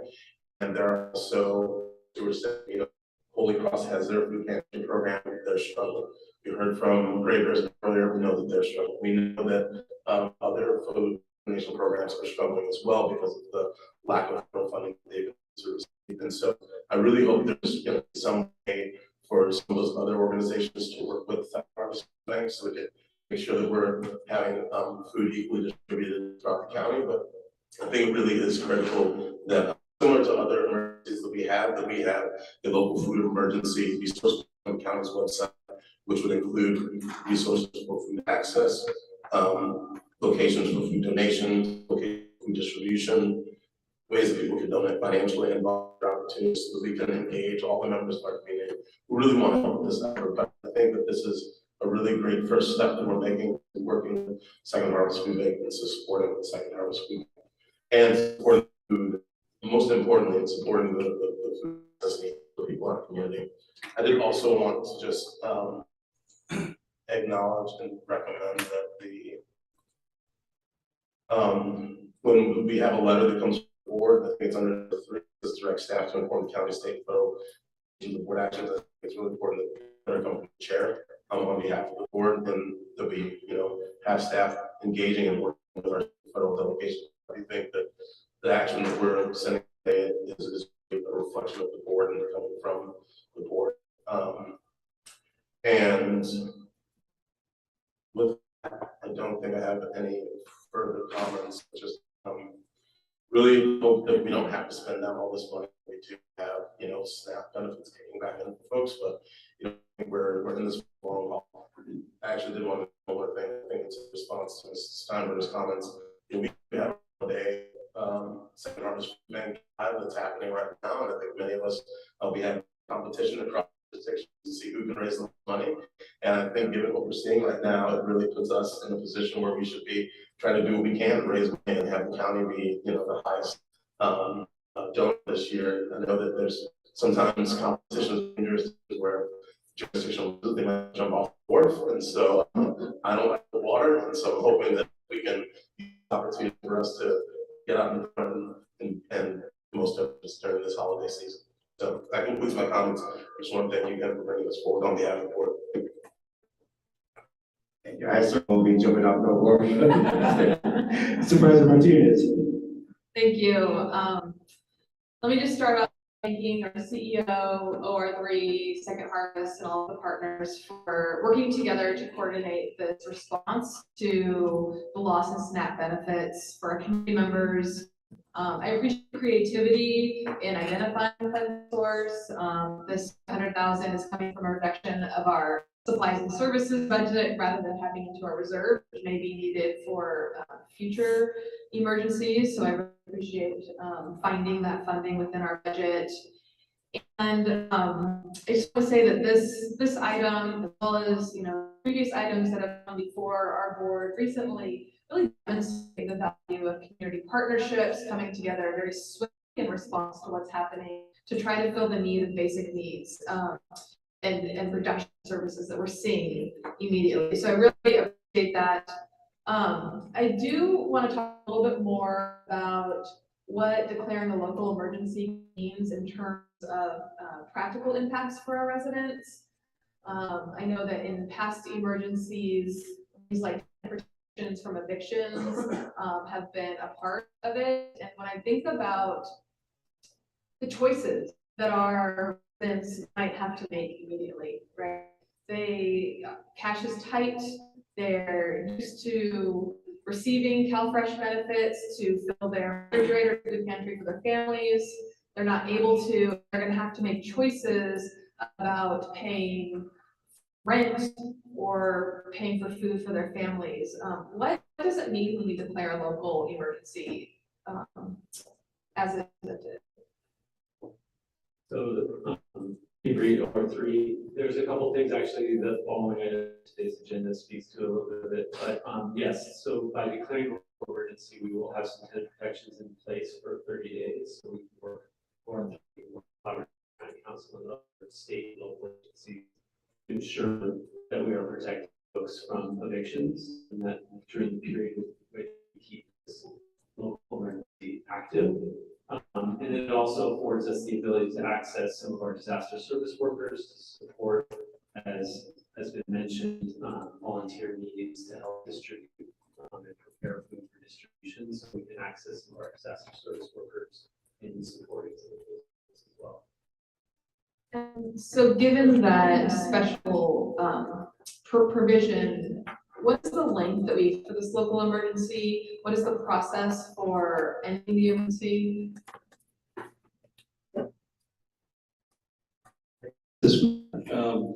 The local emergency lasts until the board revokes it, basically. So there's no end date on it.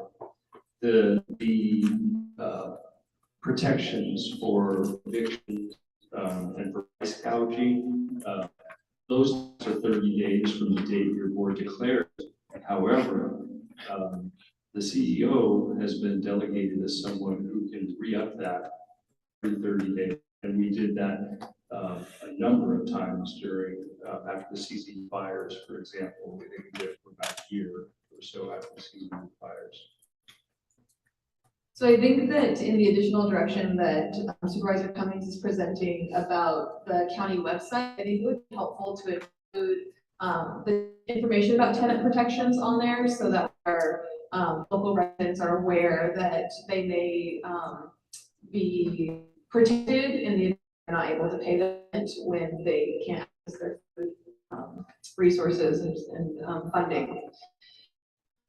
Another question for Second Harvest. So again, thank you so much for your coordination and your leadership. It's great to have you today.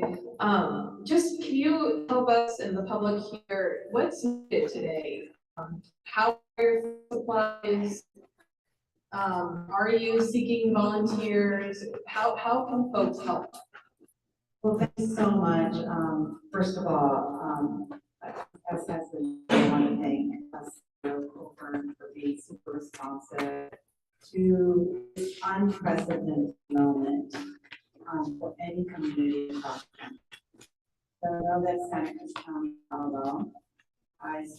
So many of my colleagues across the nation, some who are fortunate to work with leaders that are people-centered, others that are hoping some magical money will come down from federal and state sources, and it's just not happening.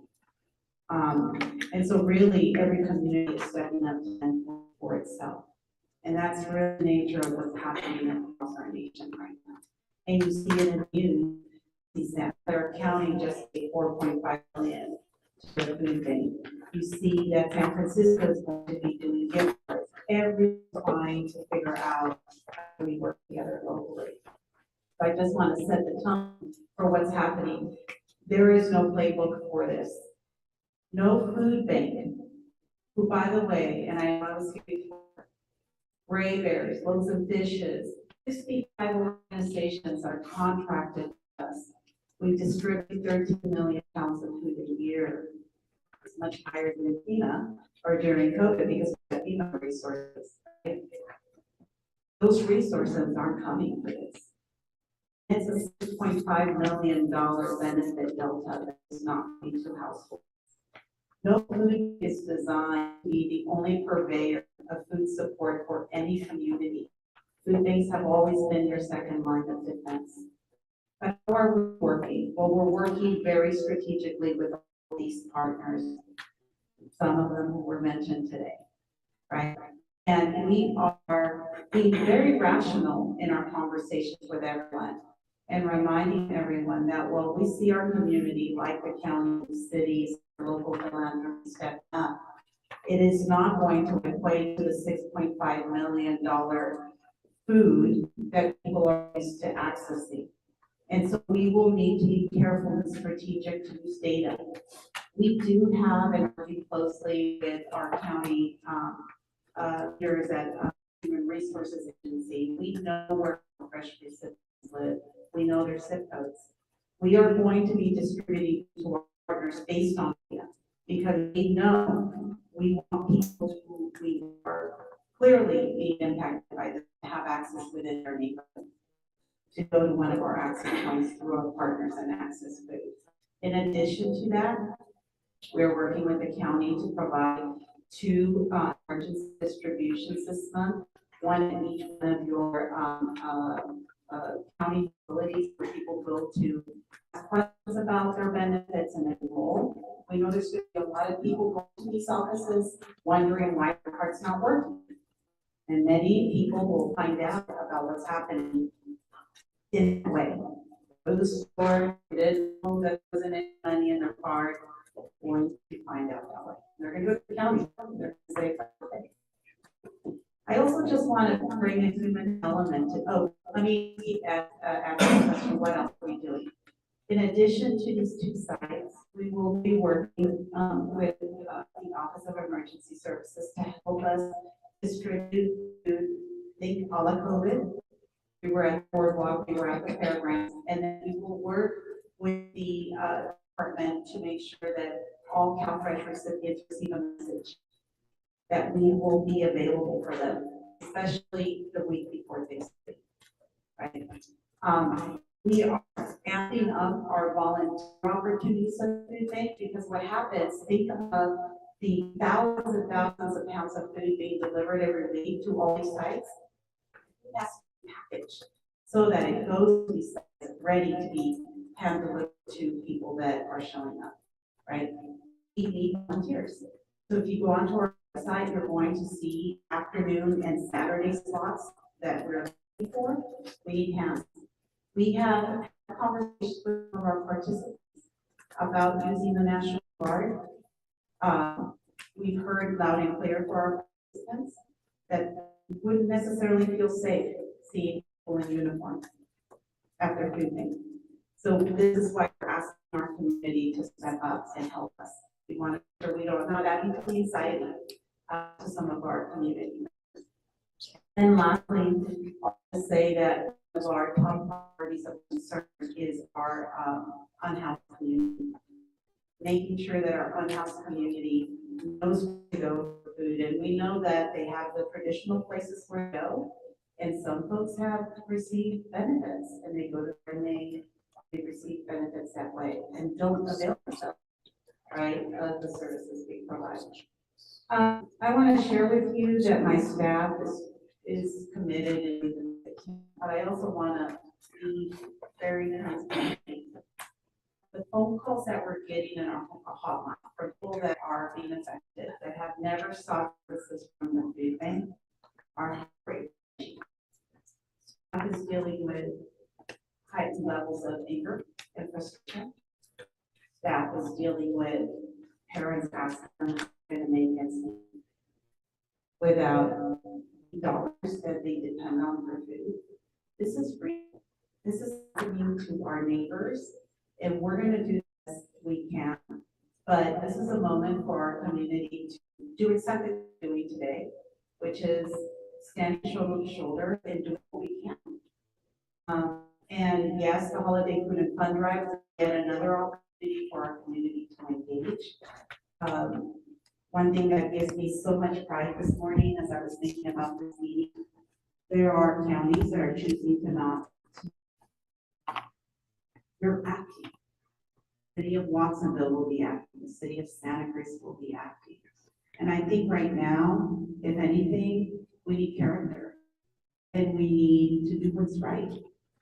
You know, basic principles that we all were raised to believe. So when hearing stories of the people that are being impacted and watching our local government stand up at this moment gives me immense pride, knowing that there are communities that are not as lucky as the people that get to call Santa Cruz County home. You should be very, very proud of yourselves and your leadership. This is the most important time for families. This is Thanksgiving and we're coming into the holidays. And you need to know that our food bank is preparing for the duration of this calendar year. And your contribution is going to be super, super helpful, and we're asking the community to step up. Because you're talking about a $13 million potential delta between 2 months.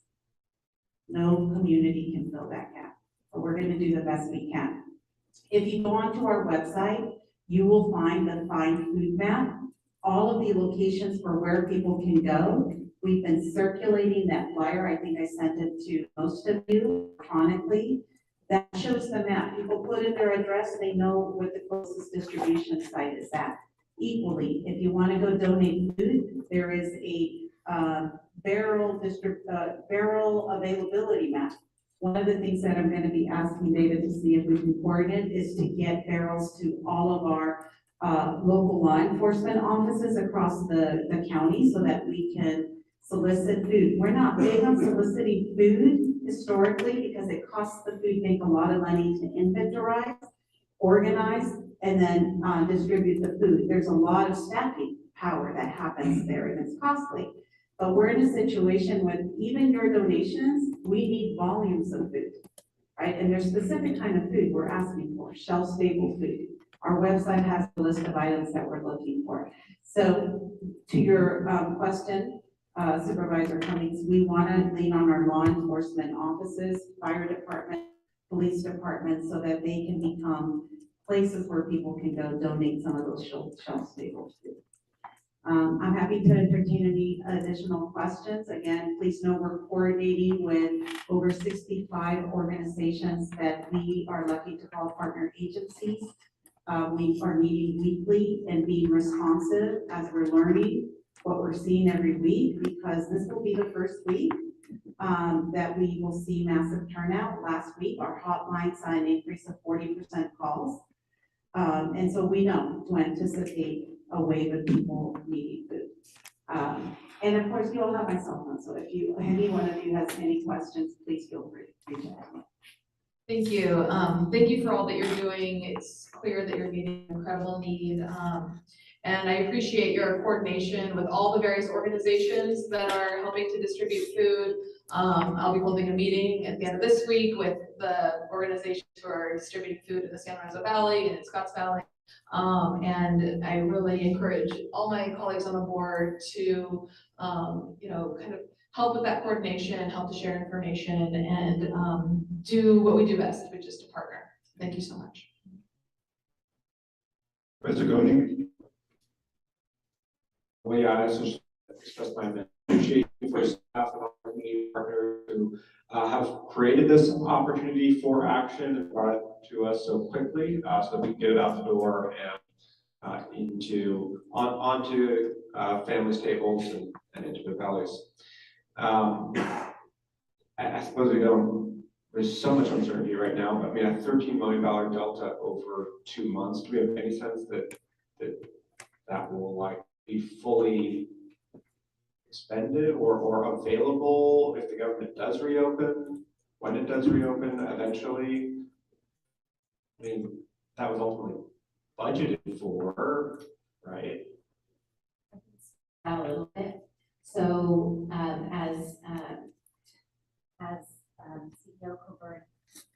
CEO Coburn mentioned earlier, there's been a court order that SNAP benefits be released, at least partially released. And just earlier this morning, we were receiving information regarding how that breakdown was intended to be distributed to clients. And the methodology that was chosen by the federal government was one which was going to be a little bit more complicated to get out directly to people who need the benefits, and it was going to take a few weeks. And that was what was expected. And then just this week, we've seen the news that the president has said there will be no issuance until after the shutdown ends. So I think it's a bit uncertain what the actual reality will be. We have previously been told by USDA that once the shutdown ends, all benefits will be issued in full. So presumably, if we're able to get partial issuances out, whether it's 1-3 weeks from now, hopefully it's not really delayed until the federal government reopens. And then once the federal government does open, we'll be able to issue the remaining benefits. In a sense, it still doesn't answer the question about what will be the gap, when will people have money on their cards. And I'll make sure that we actually will be able to at least issue partial benefits sometimes. It is to be determined.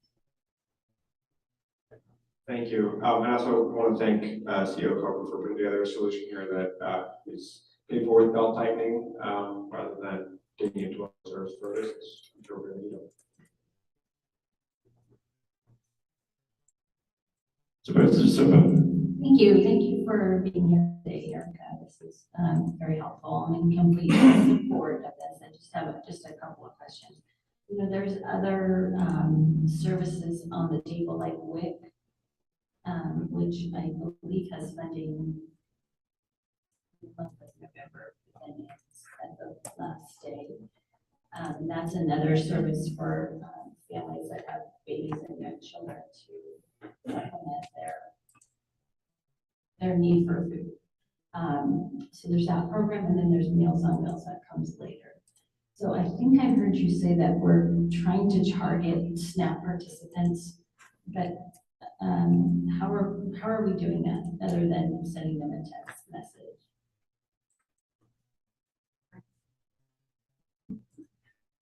Thank you, Supervisor. So I can speak to that a bit.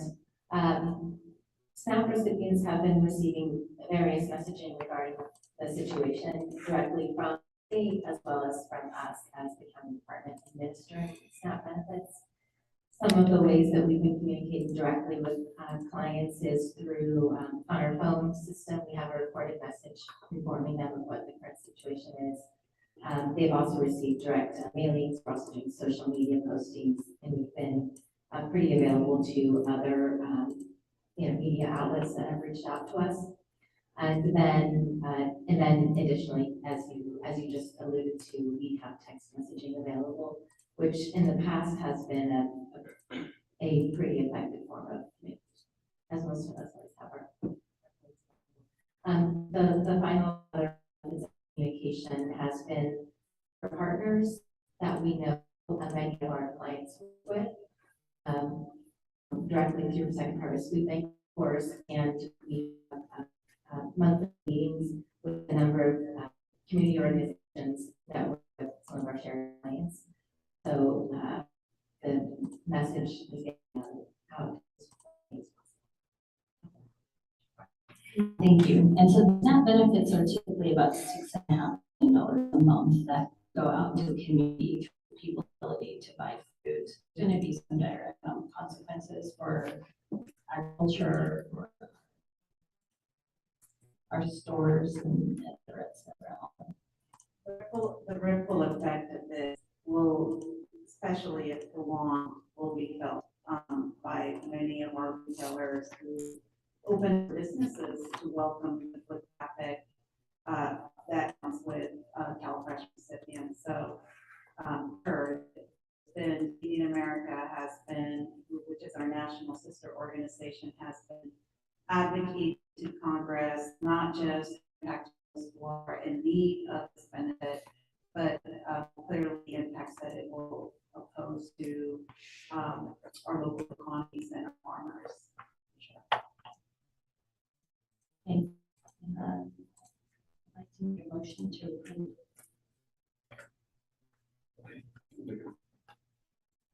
I'll second that. They have some additional. No, I think it's can't turn everybody's mic off right now.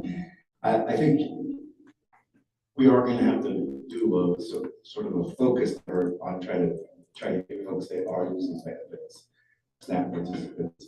I don't know how that can be done. If it's just specifically folks that were eligible for SNAP that are going to be contacted this time by text message or specific dates that are set up for folks that are using benefits. Get mailed to them in snail mail. But yeah, that is going to be important because we can open it up to everybody later in time. But I think the important thing is reaching those people that are using benefits. Did you have additional comments? Yeah, additional comments and a little bit of additional directions based on the conversation. This was a friendly amendment. Would be okay with making the motion that under 3, the same direct staff and chair to send a letter to the county's state and federal delegation on the board's actions. And then in addition to the recommended action, the county provide not only information about food resources, location food donations, financial donations, and volunteer opportunities, but also include information about renters' rights, assistance, and any other relevant information as it pertains to the emergency. And I think that's going to also get some price gap issues and things like that might come up. The last thing I wanted to see the board might be willing to consider, which is very untraditional, is that we send an alert out through Cruz. I know usually for disaster emergencies, but this is an emergency within our community, and the fact is another way for us to get information out for people who maybe they're not on benefits, but they want to help. I think this could be an opportunity for us to use that system. I want to ask that question or prior to having that board brings the motion. So is your additional direction that you'd like to use where to point them to donating to the food bank, or is it just to make people aware of disaster? I think we're making people aware of us declaring a local emergency, where they can go to get more information about access to food resources, volunteer opportunities, donation, etc. Yeah. Okay, so I like to work with that as well. Friendly amendments.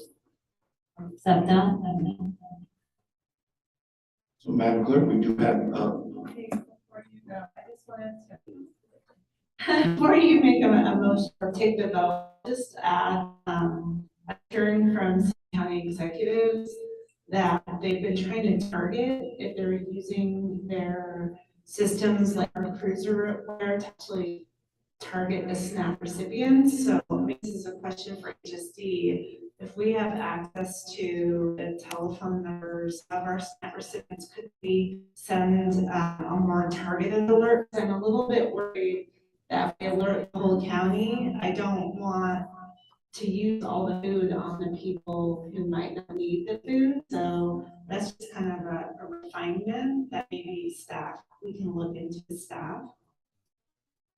For the HSD clients, I would say we could message them directly through our systems. We have private rules we have to follow, so we can necessarily share that for Cruzware. I understood the desire for the message to be more about options for meeting. I don't know if that will make a difference, but for our clients specifically, I would say use these systems we do have access to, and we could incorporate other messages or otherwise very specifically targeted to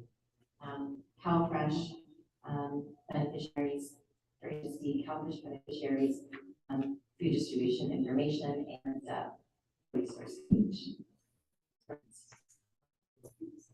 Supervisor Cummings, what I would recommend is that we look into doing a cruise alert for the general emergency and information and where to find information, and then message to the SNAP recipients in another way about where they can go to food.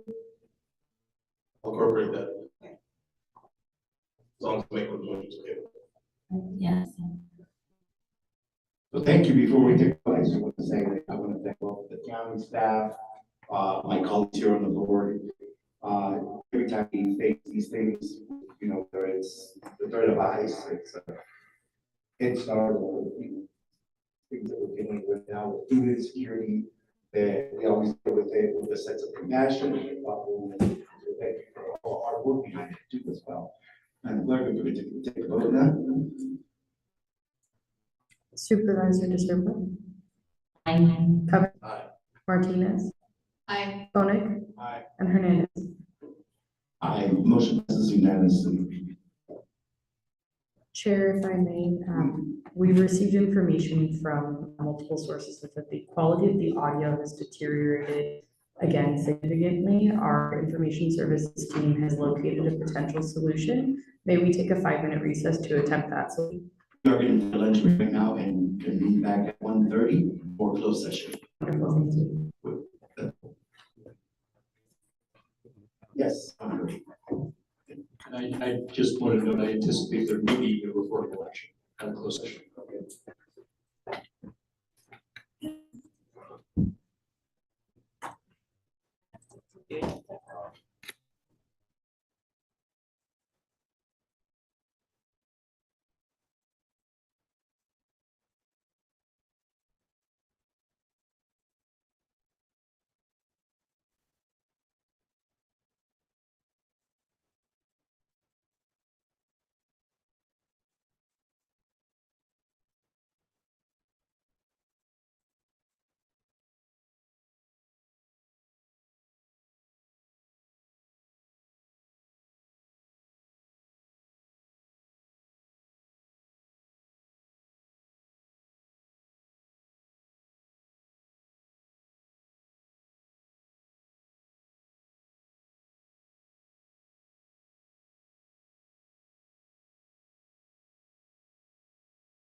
Test,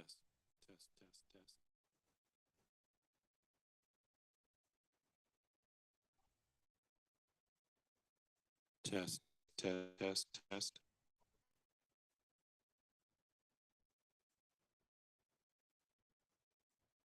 Test, test, test.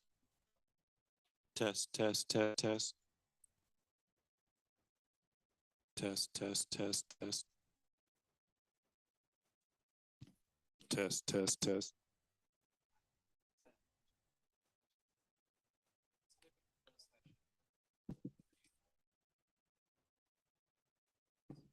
Test, test, test, test, test.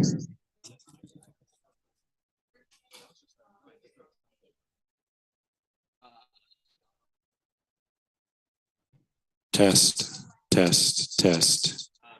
Test, test, test, test, test. Test, test, test. Test, test, test. Maybe turn. Test, test, test, test, test, test, test. I'm pretty loud. How do I sound now? Oh, yeah, still pretty. Well, we're getting good on the input here. So I think that is better.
Testing, testing.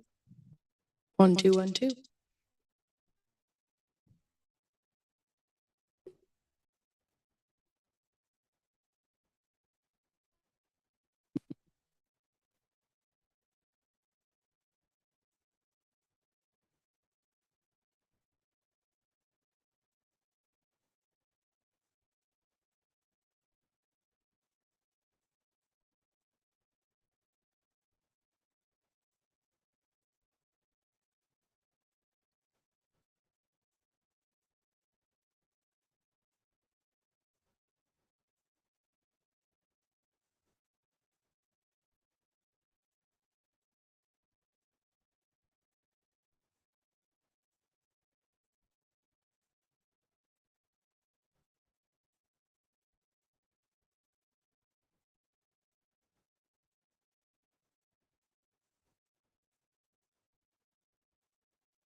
Oh, did that issue get resolved with the sound? I guess not. The echo.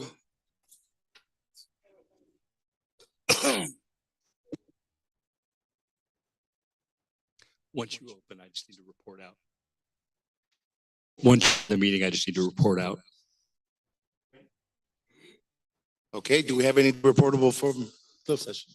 Yes, one thing to report out as the board of the Freedom County Sanitation District, your board approved the filing of litigation against one party. More details about that will be made available after the litigation is filed and the parties have been served. Thank you. Now we'll move on to item number 10. Consider approving the concept and ordinance of the Board of Supervisors of County of Santa Cruz, amending Santa Cruz County Emergency Services, section 2.26.020 and 2.26.030 and 2.26.040 and 2.26.050 and 2.26.060 and 2.26.110. And take all related actions. I'll turn it over to Amanda Gollings, Emergency Services Analyst, and David Reed, Director of Office of Response, Recovery, and Resilience for the presentation. Good afternoon, Chair Hernandez and members of the board. Thank you for the opportunity to present today. My name is Amanda Gollings, and I'm an Emergency Services Analyst, and I am here with Director Reed of the Office of Response, Recovery, and Resilience, also known as OR3. I'm here to introduce the proposed ordinance amending Chapter 2.26 of the Santa Cruz County Code, which governs our county's emergency services framework. The intent of these amendments is to modernize and strengthen the county's emergency management structure so that it aligns with current state and federal standards, reflects best practices, and supports our recently adopted emergency operations plan. Our existing code has served us well, but doesn't reflect our current emergency management organization. This update ensures that Santa Cruz County is ready to respond effectively to any disaster we may face, from wildfires and floods to public health emergencies. These proposed revisions fall into the following categories. 1, updated definitions. The language throughout Chapter 2.26 has been modernized to match current emergency management terminology used by the state of California and the Federal Emergency Management Agency. 2, clarified roles and responsibilities. The amendments clearly define the powers and duties of both the Director of Emergency Services, typically held by the County Executive Officer, and the Director of Emergency Management within OR3. Provisions have been added for succession of authority, ensuring seamless leadership and decision-making continuity during emergencies. 3, updated public health and safety provisions. The revised code gives the county additional tools to abate public nuisances that pose a threat to health and safety during emergencies. And 4, operational consistency and coordination. The new structure ensures that all emergency response operations follow the National Incident Management System and standardized emergency management system frameworks, promoting seamless coordination between county departments and with our local, state, and federal partners. Together, these updates create a more resilient, transparent, and operationally sound emergency management organization. They strengthen our ability to coordinate effectively, protect public health and safety, and serve our community when it matters most. Importantly, there is no fiscal impact associated with this ordinance. Today, staff is recommending to the board that you approve in concept the ordinance amending Chapter 2.26, schedule the second reading and final adoption for November 18th, 2025, and direct the clerk of the board to publish the required public notice. In closing, this update reflects the county's ongoing commitment to ensuring that our emergency management framework is effective, equitable, and responsive, both today and for the future challenges ahead. Thank you for your time and attention, and I'm happy to answer any questions the board might have. We'll take it out to the public first to see if anybody would like to address us on this item. Made it back.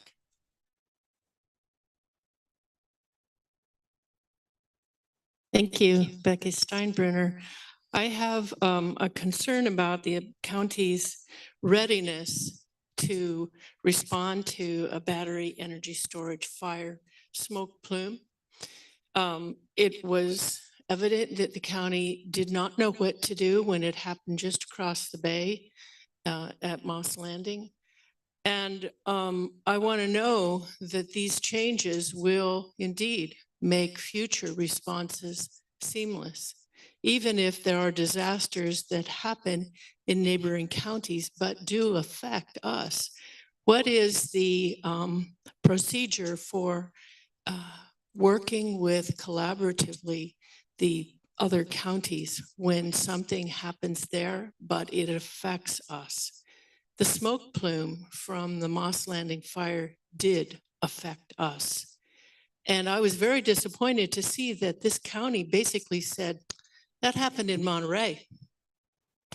And people in Santa Cruz County were adversely affected. So I want to know how that would be different in the event of another fire at Moss Landing, or if there is lithium battery technology that catches fire in Santa Cruz County in the future. Thank you.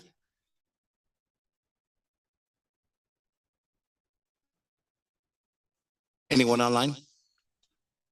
I see no speakers online, Chair. I'll bring it back to the board.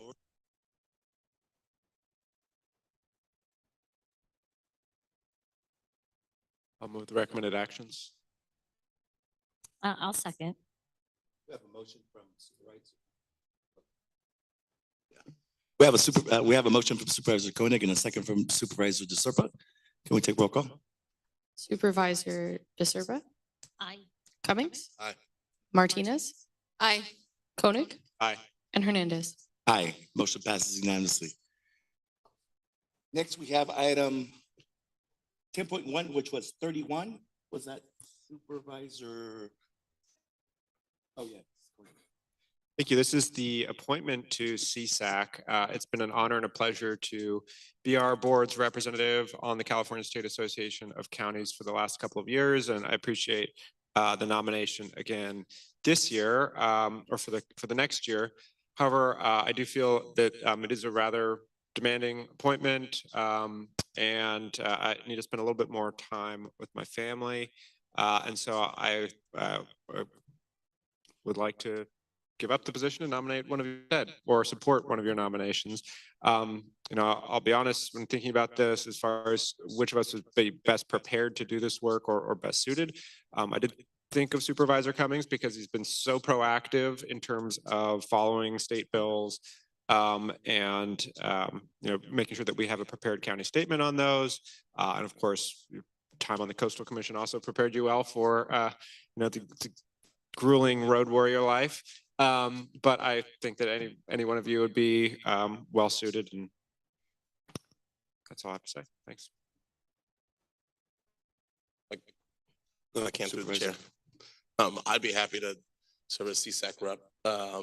Yeah, my office is following a lot of the state legislation, and with the county moving forward with the offshore oil drilling and deep sea mining prevention activity, coordinating across our partners at the state. I think this will also give us a really good opportunity to have better engagement with folks at CSAC and getting them to get on board and getting other counties to get on board. And through my previous travels being on the Coastal Commission, I don't see that being as a barrier for me to be able to go to Sacramento on a regular basis and to really be proactive at helping to advance and amplify the county's needs, and also trying to make sure that Santa Cruz County has a voice in Sacramento as well. And so I'd be happy to take on that role. Quick question for Supervisor Koenig. This would be effective for this coming conference already, correct? I think this appointment is for the upcoming December 1st, 2025, for the upcoming calendar year. Okay. So it's for a year from December 1 to November 30. Okay. So yes, effectively. I have a question, quick question. If I remember correctly, you were nominated, right, at the last CSAC conference by Luis Alejo. So is that whole nomination process? So what you're referring here though first. No, I'm sorry. Yeah. So I have served on the executive committee of CSAC for the last year, and was nominated by Luis Alejo for that. You're right, and I think that's partially the reason it's best that we do this now, because then I think it's totally feasible that whoever replaces me could also, if interested, serve on the executive committee. There is another elect process within CSAC at the December conference. Thank you for the clarification. I don't know if that was a nomination, but I will nominate Supervisor Cummings, and I'll remain as the vice or the alternate if you need me. Oh, that's right. Anyone in the public wishing to address us on this item? Anyone online? I see no speakers online, Chair. Okay, so I need a second for my motion. second. Okay, there it is. Madam Clerk, if we take roll call. Supervisor Koenig. Aye. Martinez. Aye. Cummings. Aye. DeSerpa. Aye. And Hernandez. Aye. Motion passes unanimously. Congratulations. Thank you all for More on your plate now. Yep. Now we have item 10.2. Now we have item 10.2, which was number 39.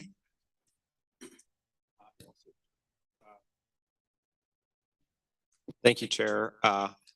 So this is to approve a new multi-year contract with the Community Foundation for $900,000 for the opioid settlement funds.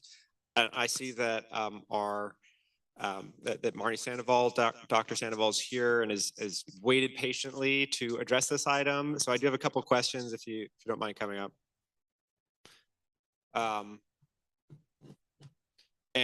We did, while you're coming up, I mean, part of my thinking behind this, we heard from Councilmember Susie O'Hara during public comment, and actually Supervisor Ryan Coonerty, now working in Matt Mahan's office, organized a couple of weeks ago a conference for Santa Clara County mayors, and we talked about best practices in treating addiction, and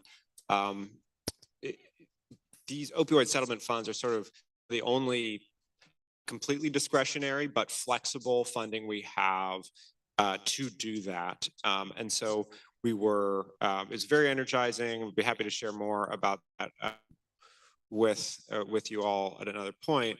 But I think it's a conversation worth having. And so as far as these funds, I did get a chance to actually see that there's the steering committee for the opioid settlement funds. There's actually quite a bit of organization happening about ensuring that these funds are adequately invested. It is a significant amount of funding. What is it, $29 million over 16 years? 26 million. So I guess that's my first question is, so this is $900,000 over 2 years. Correct.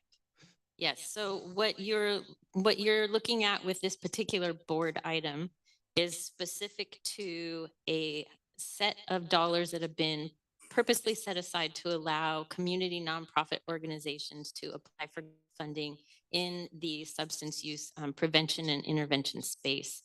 And so the Community Foundation is really administering that grant application and oversight process and supporting the department. So it's just 900,000 out of our large budget. And so we do have a 9% allocation of our total budget towards personnel activities. 74% of the full budget is going towards contracts and grants, which this 900,000 is just a small piece of that. And then an additional remaining 17% goes to all prevention efforts. Okay, and I know sort of within all that, there's another internal grant program for $350,000. Is that per year? And that's for county departments to apply for in order to offer or improve services related to. Yes, it's a one-time grant funding opportunity that we have set aside specifically for departmental opportunities within county systems. And again, that falls into that contracts and grants component of the funding that we set aside. Okay, and so is what's the status of the other funding outside of this contract with the Community Foundation? Is it all spoken for the next 10 years? Is it, I mean, how? No, and that's the beauty of the planning process. So we have the budget for this current year, has been approved by the board for our opioid settlement fund. So that's really the component that's strictly been approved. We do have our MOU with the cities where we engage with them, with our city representation to help inform what might be changing needs. But we also do have a pretty robust community engagement process that is part of all this planning that's ongoing. And so, you know, there's community and provider forums that happen. There's surveys that go out. The most recent that was just completed in October to continually gather input from both the community and providers about what are the needs, how are the services that we're providing, meeting those needs, how do we need to think about the remaining funds and how we allocate them. So there's opportunity ongoing in all of these spaces, including, you know, with our city governments to really talk about what are local needs and how do we make sure that we're utilizing these funds in a way to meet those local needs. So we certainly have opportunity to take further input as we're developing the full budget that will come to you in the next budget process. Okay, so is that the next engagement point then? So during the budget hearings? If not, what is? Well, technically, any city officials could reach out to our department at any time and we could have conversations. I, you know, welcome that. I think that's very important that we're hearing about that. We're constantly in communication with our providers as well. In March will be the next annual gathering to take input from all of our sheriffs, law enforcement, and city officials, but we don't have to wait till then if there's something that's come up in any jurisdiction. Okay. Are there funds that have not been allocated? Outside of this particular item that's before you, yes. Okay, great. That's all reassuring. And with the 350,000, the internal grants, what kind of did we see robust engagement from county departments? You know, how many? Because I think the application deadline was October 3rd or yes, something. The application deadline has come and gone. We're in the process of fully reviewing all the applicants. So we haven't made decisions yet, but what I can tell you is that we had 4 departments that did apply. And so we're in the process of reviewing those applications and how they meet the application requirements and looking at how they are our goals for our opioid settlement funds focus areas that have been agreed upon in the plan. So we hope to have some final awards, hopefully by the end of the month. Okay, great. As far as metrics go, I mean, obviously the reason we're working with the Community Foundation is because this is what they do, right? As far as giving out grants to community organizations, and they're really good at it. And I mean, when I reached out to Executive Director True, you know, asking for what data they had as far as the success of these grant recipients at organizations. I mean, they definitely had robust data as far as the services being delivered and some of the impacts. What wasn't clear to me though is what we're kind of measuring across all programs. Like what are the universal metrics for success that we're looking at? You know, it was clear looking at all the different programs that stuff was happening, but then how does it move the needle as far as, you know, maybe overall opioid deaths or, you know, people accessing addiction services or, you know, some of those larger metrics. Do we have those? It sounds like we do have quite a bit of robust data with what has been happening over the last couple of years. We could certainly put together a more detailed presentation. I mean, we'd be happy to meet with you, or if the board is interested in that presentation, we could definitely put that together and give you all a better overview of what has been happening with the entirety of our opioid settlement funds and the kind of impact that we're having. Okay, yeah. I mean, given that that's really helpful, thanks. Given that this is not the only funding available, I mean, I think I'm satisfied letting this move forward today. And then it sounds like March is a good time. So if we got some kind of report and update on this entire effort before March, including universal metrics, and you know, conversations that have been ongoing with various partners, including the cities, that would be great.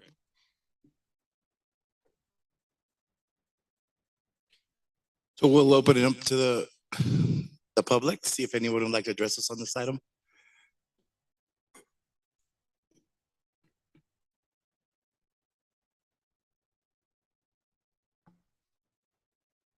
Becky Steinbruner, resident of rural Aptos. Supervisor Koenig, thank you for pulling this because I have had for many years a real question about community foundation managing public money for the county.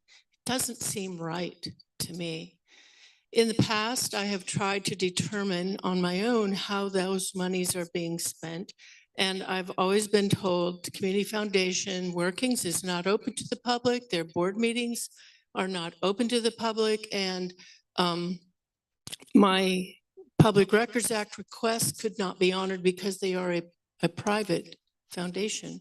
So to me, this is adding a layer of cloud to this money. And I want to understand, why can't the county manage its own grant money?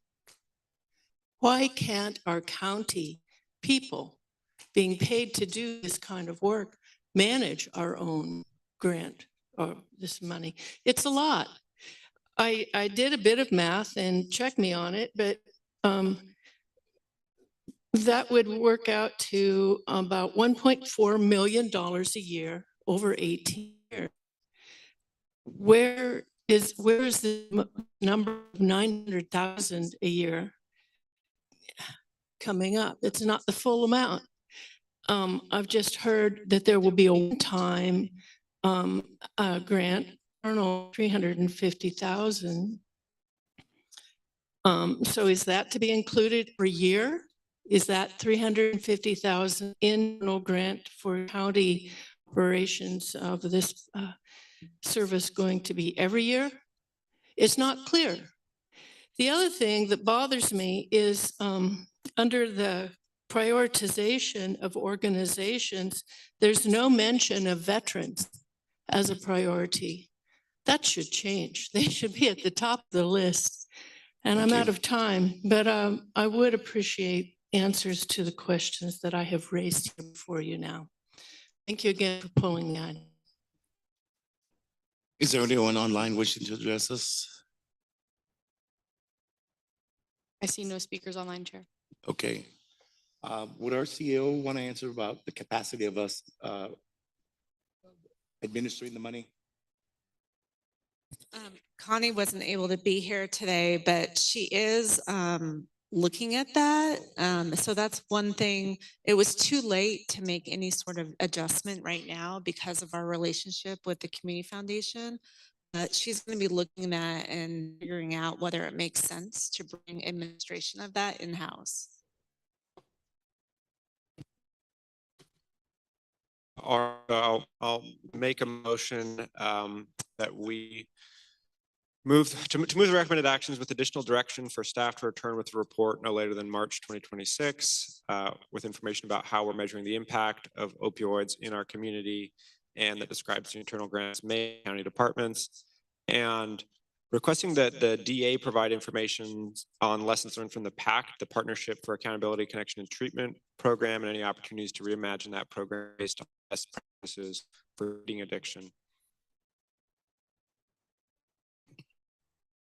A motion from Supervisor Koenig and a second from Supervisor DeSerpa. I think the second was from Okay, Supervisor Cummings, Supervisor but Cummings. I would like to just add an amendment if I could. I would like to also, if and when the report comes back, I would like to hear from our sheriff coroner about deaths due to opioids in our county. And also, I don't know if we keep the overdose data as well, but I would like to hear more about that. Happy to include that in the motion. Okay, we have an amendment to add a report from the sheriffs about fatalities and overdoses. Yes, one quick question. I remember in prior years, I don't know if this was at the budget, or them hearing get those numbers in terms of number of deaths, overdoses, and so I'm just wondering in terms of timing, because I think our mid-year budget is February, if that's correct, and we generally would have some of this information come back then. So, I mean, if it could come back during mid-year budget, I think that's a good thing to aim for. If not, I think the March date's fine. But just there've been times in the past where we, this information, I know Supervisor DeSerpa earlier this year, when she got on board, when she got on the board, an issue came up around the opioid settlements and what happens with that money. And so I think since we haven't had that come back, having it come back makes sense in the form of a report. But yeah, just, you know, if there's flexibility around the timing on or before like first meeting in March or on or before the second meeting in March, maybe that'll provide flexibility in case they want to bring this information forward during the mid-year budget. Yeah, I think some flexibility would be great on or before the second meeting. We did have a mid-year report on it. You might recall we added an investigator at the height of our deaths and overdoses in the coroner's office. I do understand the numbers are down related to opioid deaths. So, but we're happy to provide an update mid-year before the end of March. I think there was that hotspot map that was red, a color map that had all the hotspots throughout the county. It shows all the numbers. Remember that one? It'll be good during the budget time. All right, we have a motion. Happy to clarify that it's on or before the second meeting. Oh, yes. Okay. In March 2026. So we have a motion and a second, a friendly amendment. If we could take roll call vote. Thank you. Yes. And to clarify for the record, I have recorded the mover as Supervisor Koenig, seconded by Supervisor Cummings. Yes. Supervisor DeSerpa. Aye. Cummings. Aye. Martinez. Aye. Koenig. Aye. And Hernandez. Aye, motion passes unanimously. And that concludes our meeting. We'll now adjourn. Next meeting will be regular agenda for Santa Cruz Board of Supervisors is scheduled for Tuesday, November 18th at 9 a.m. at the basement, the government center.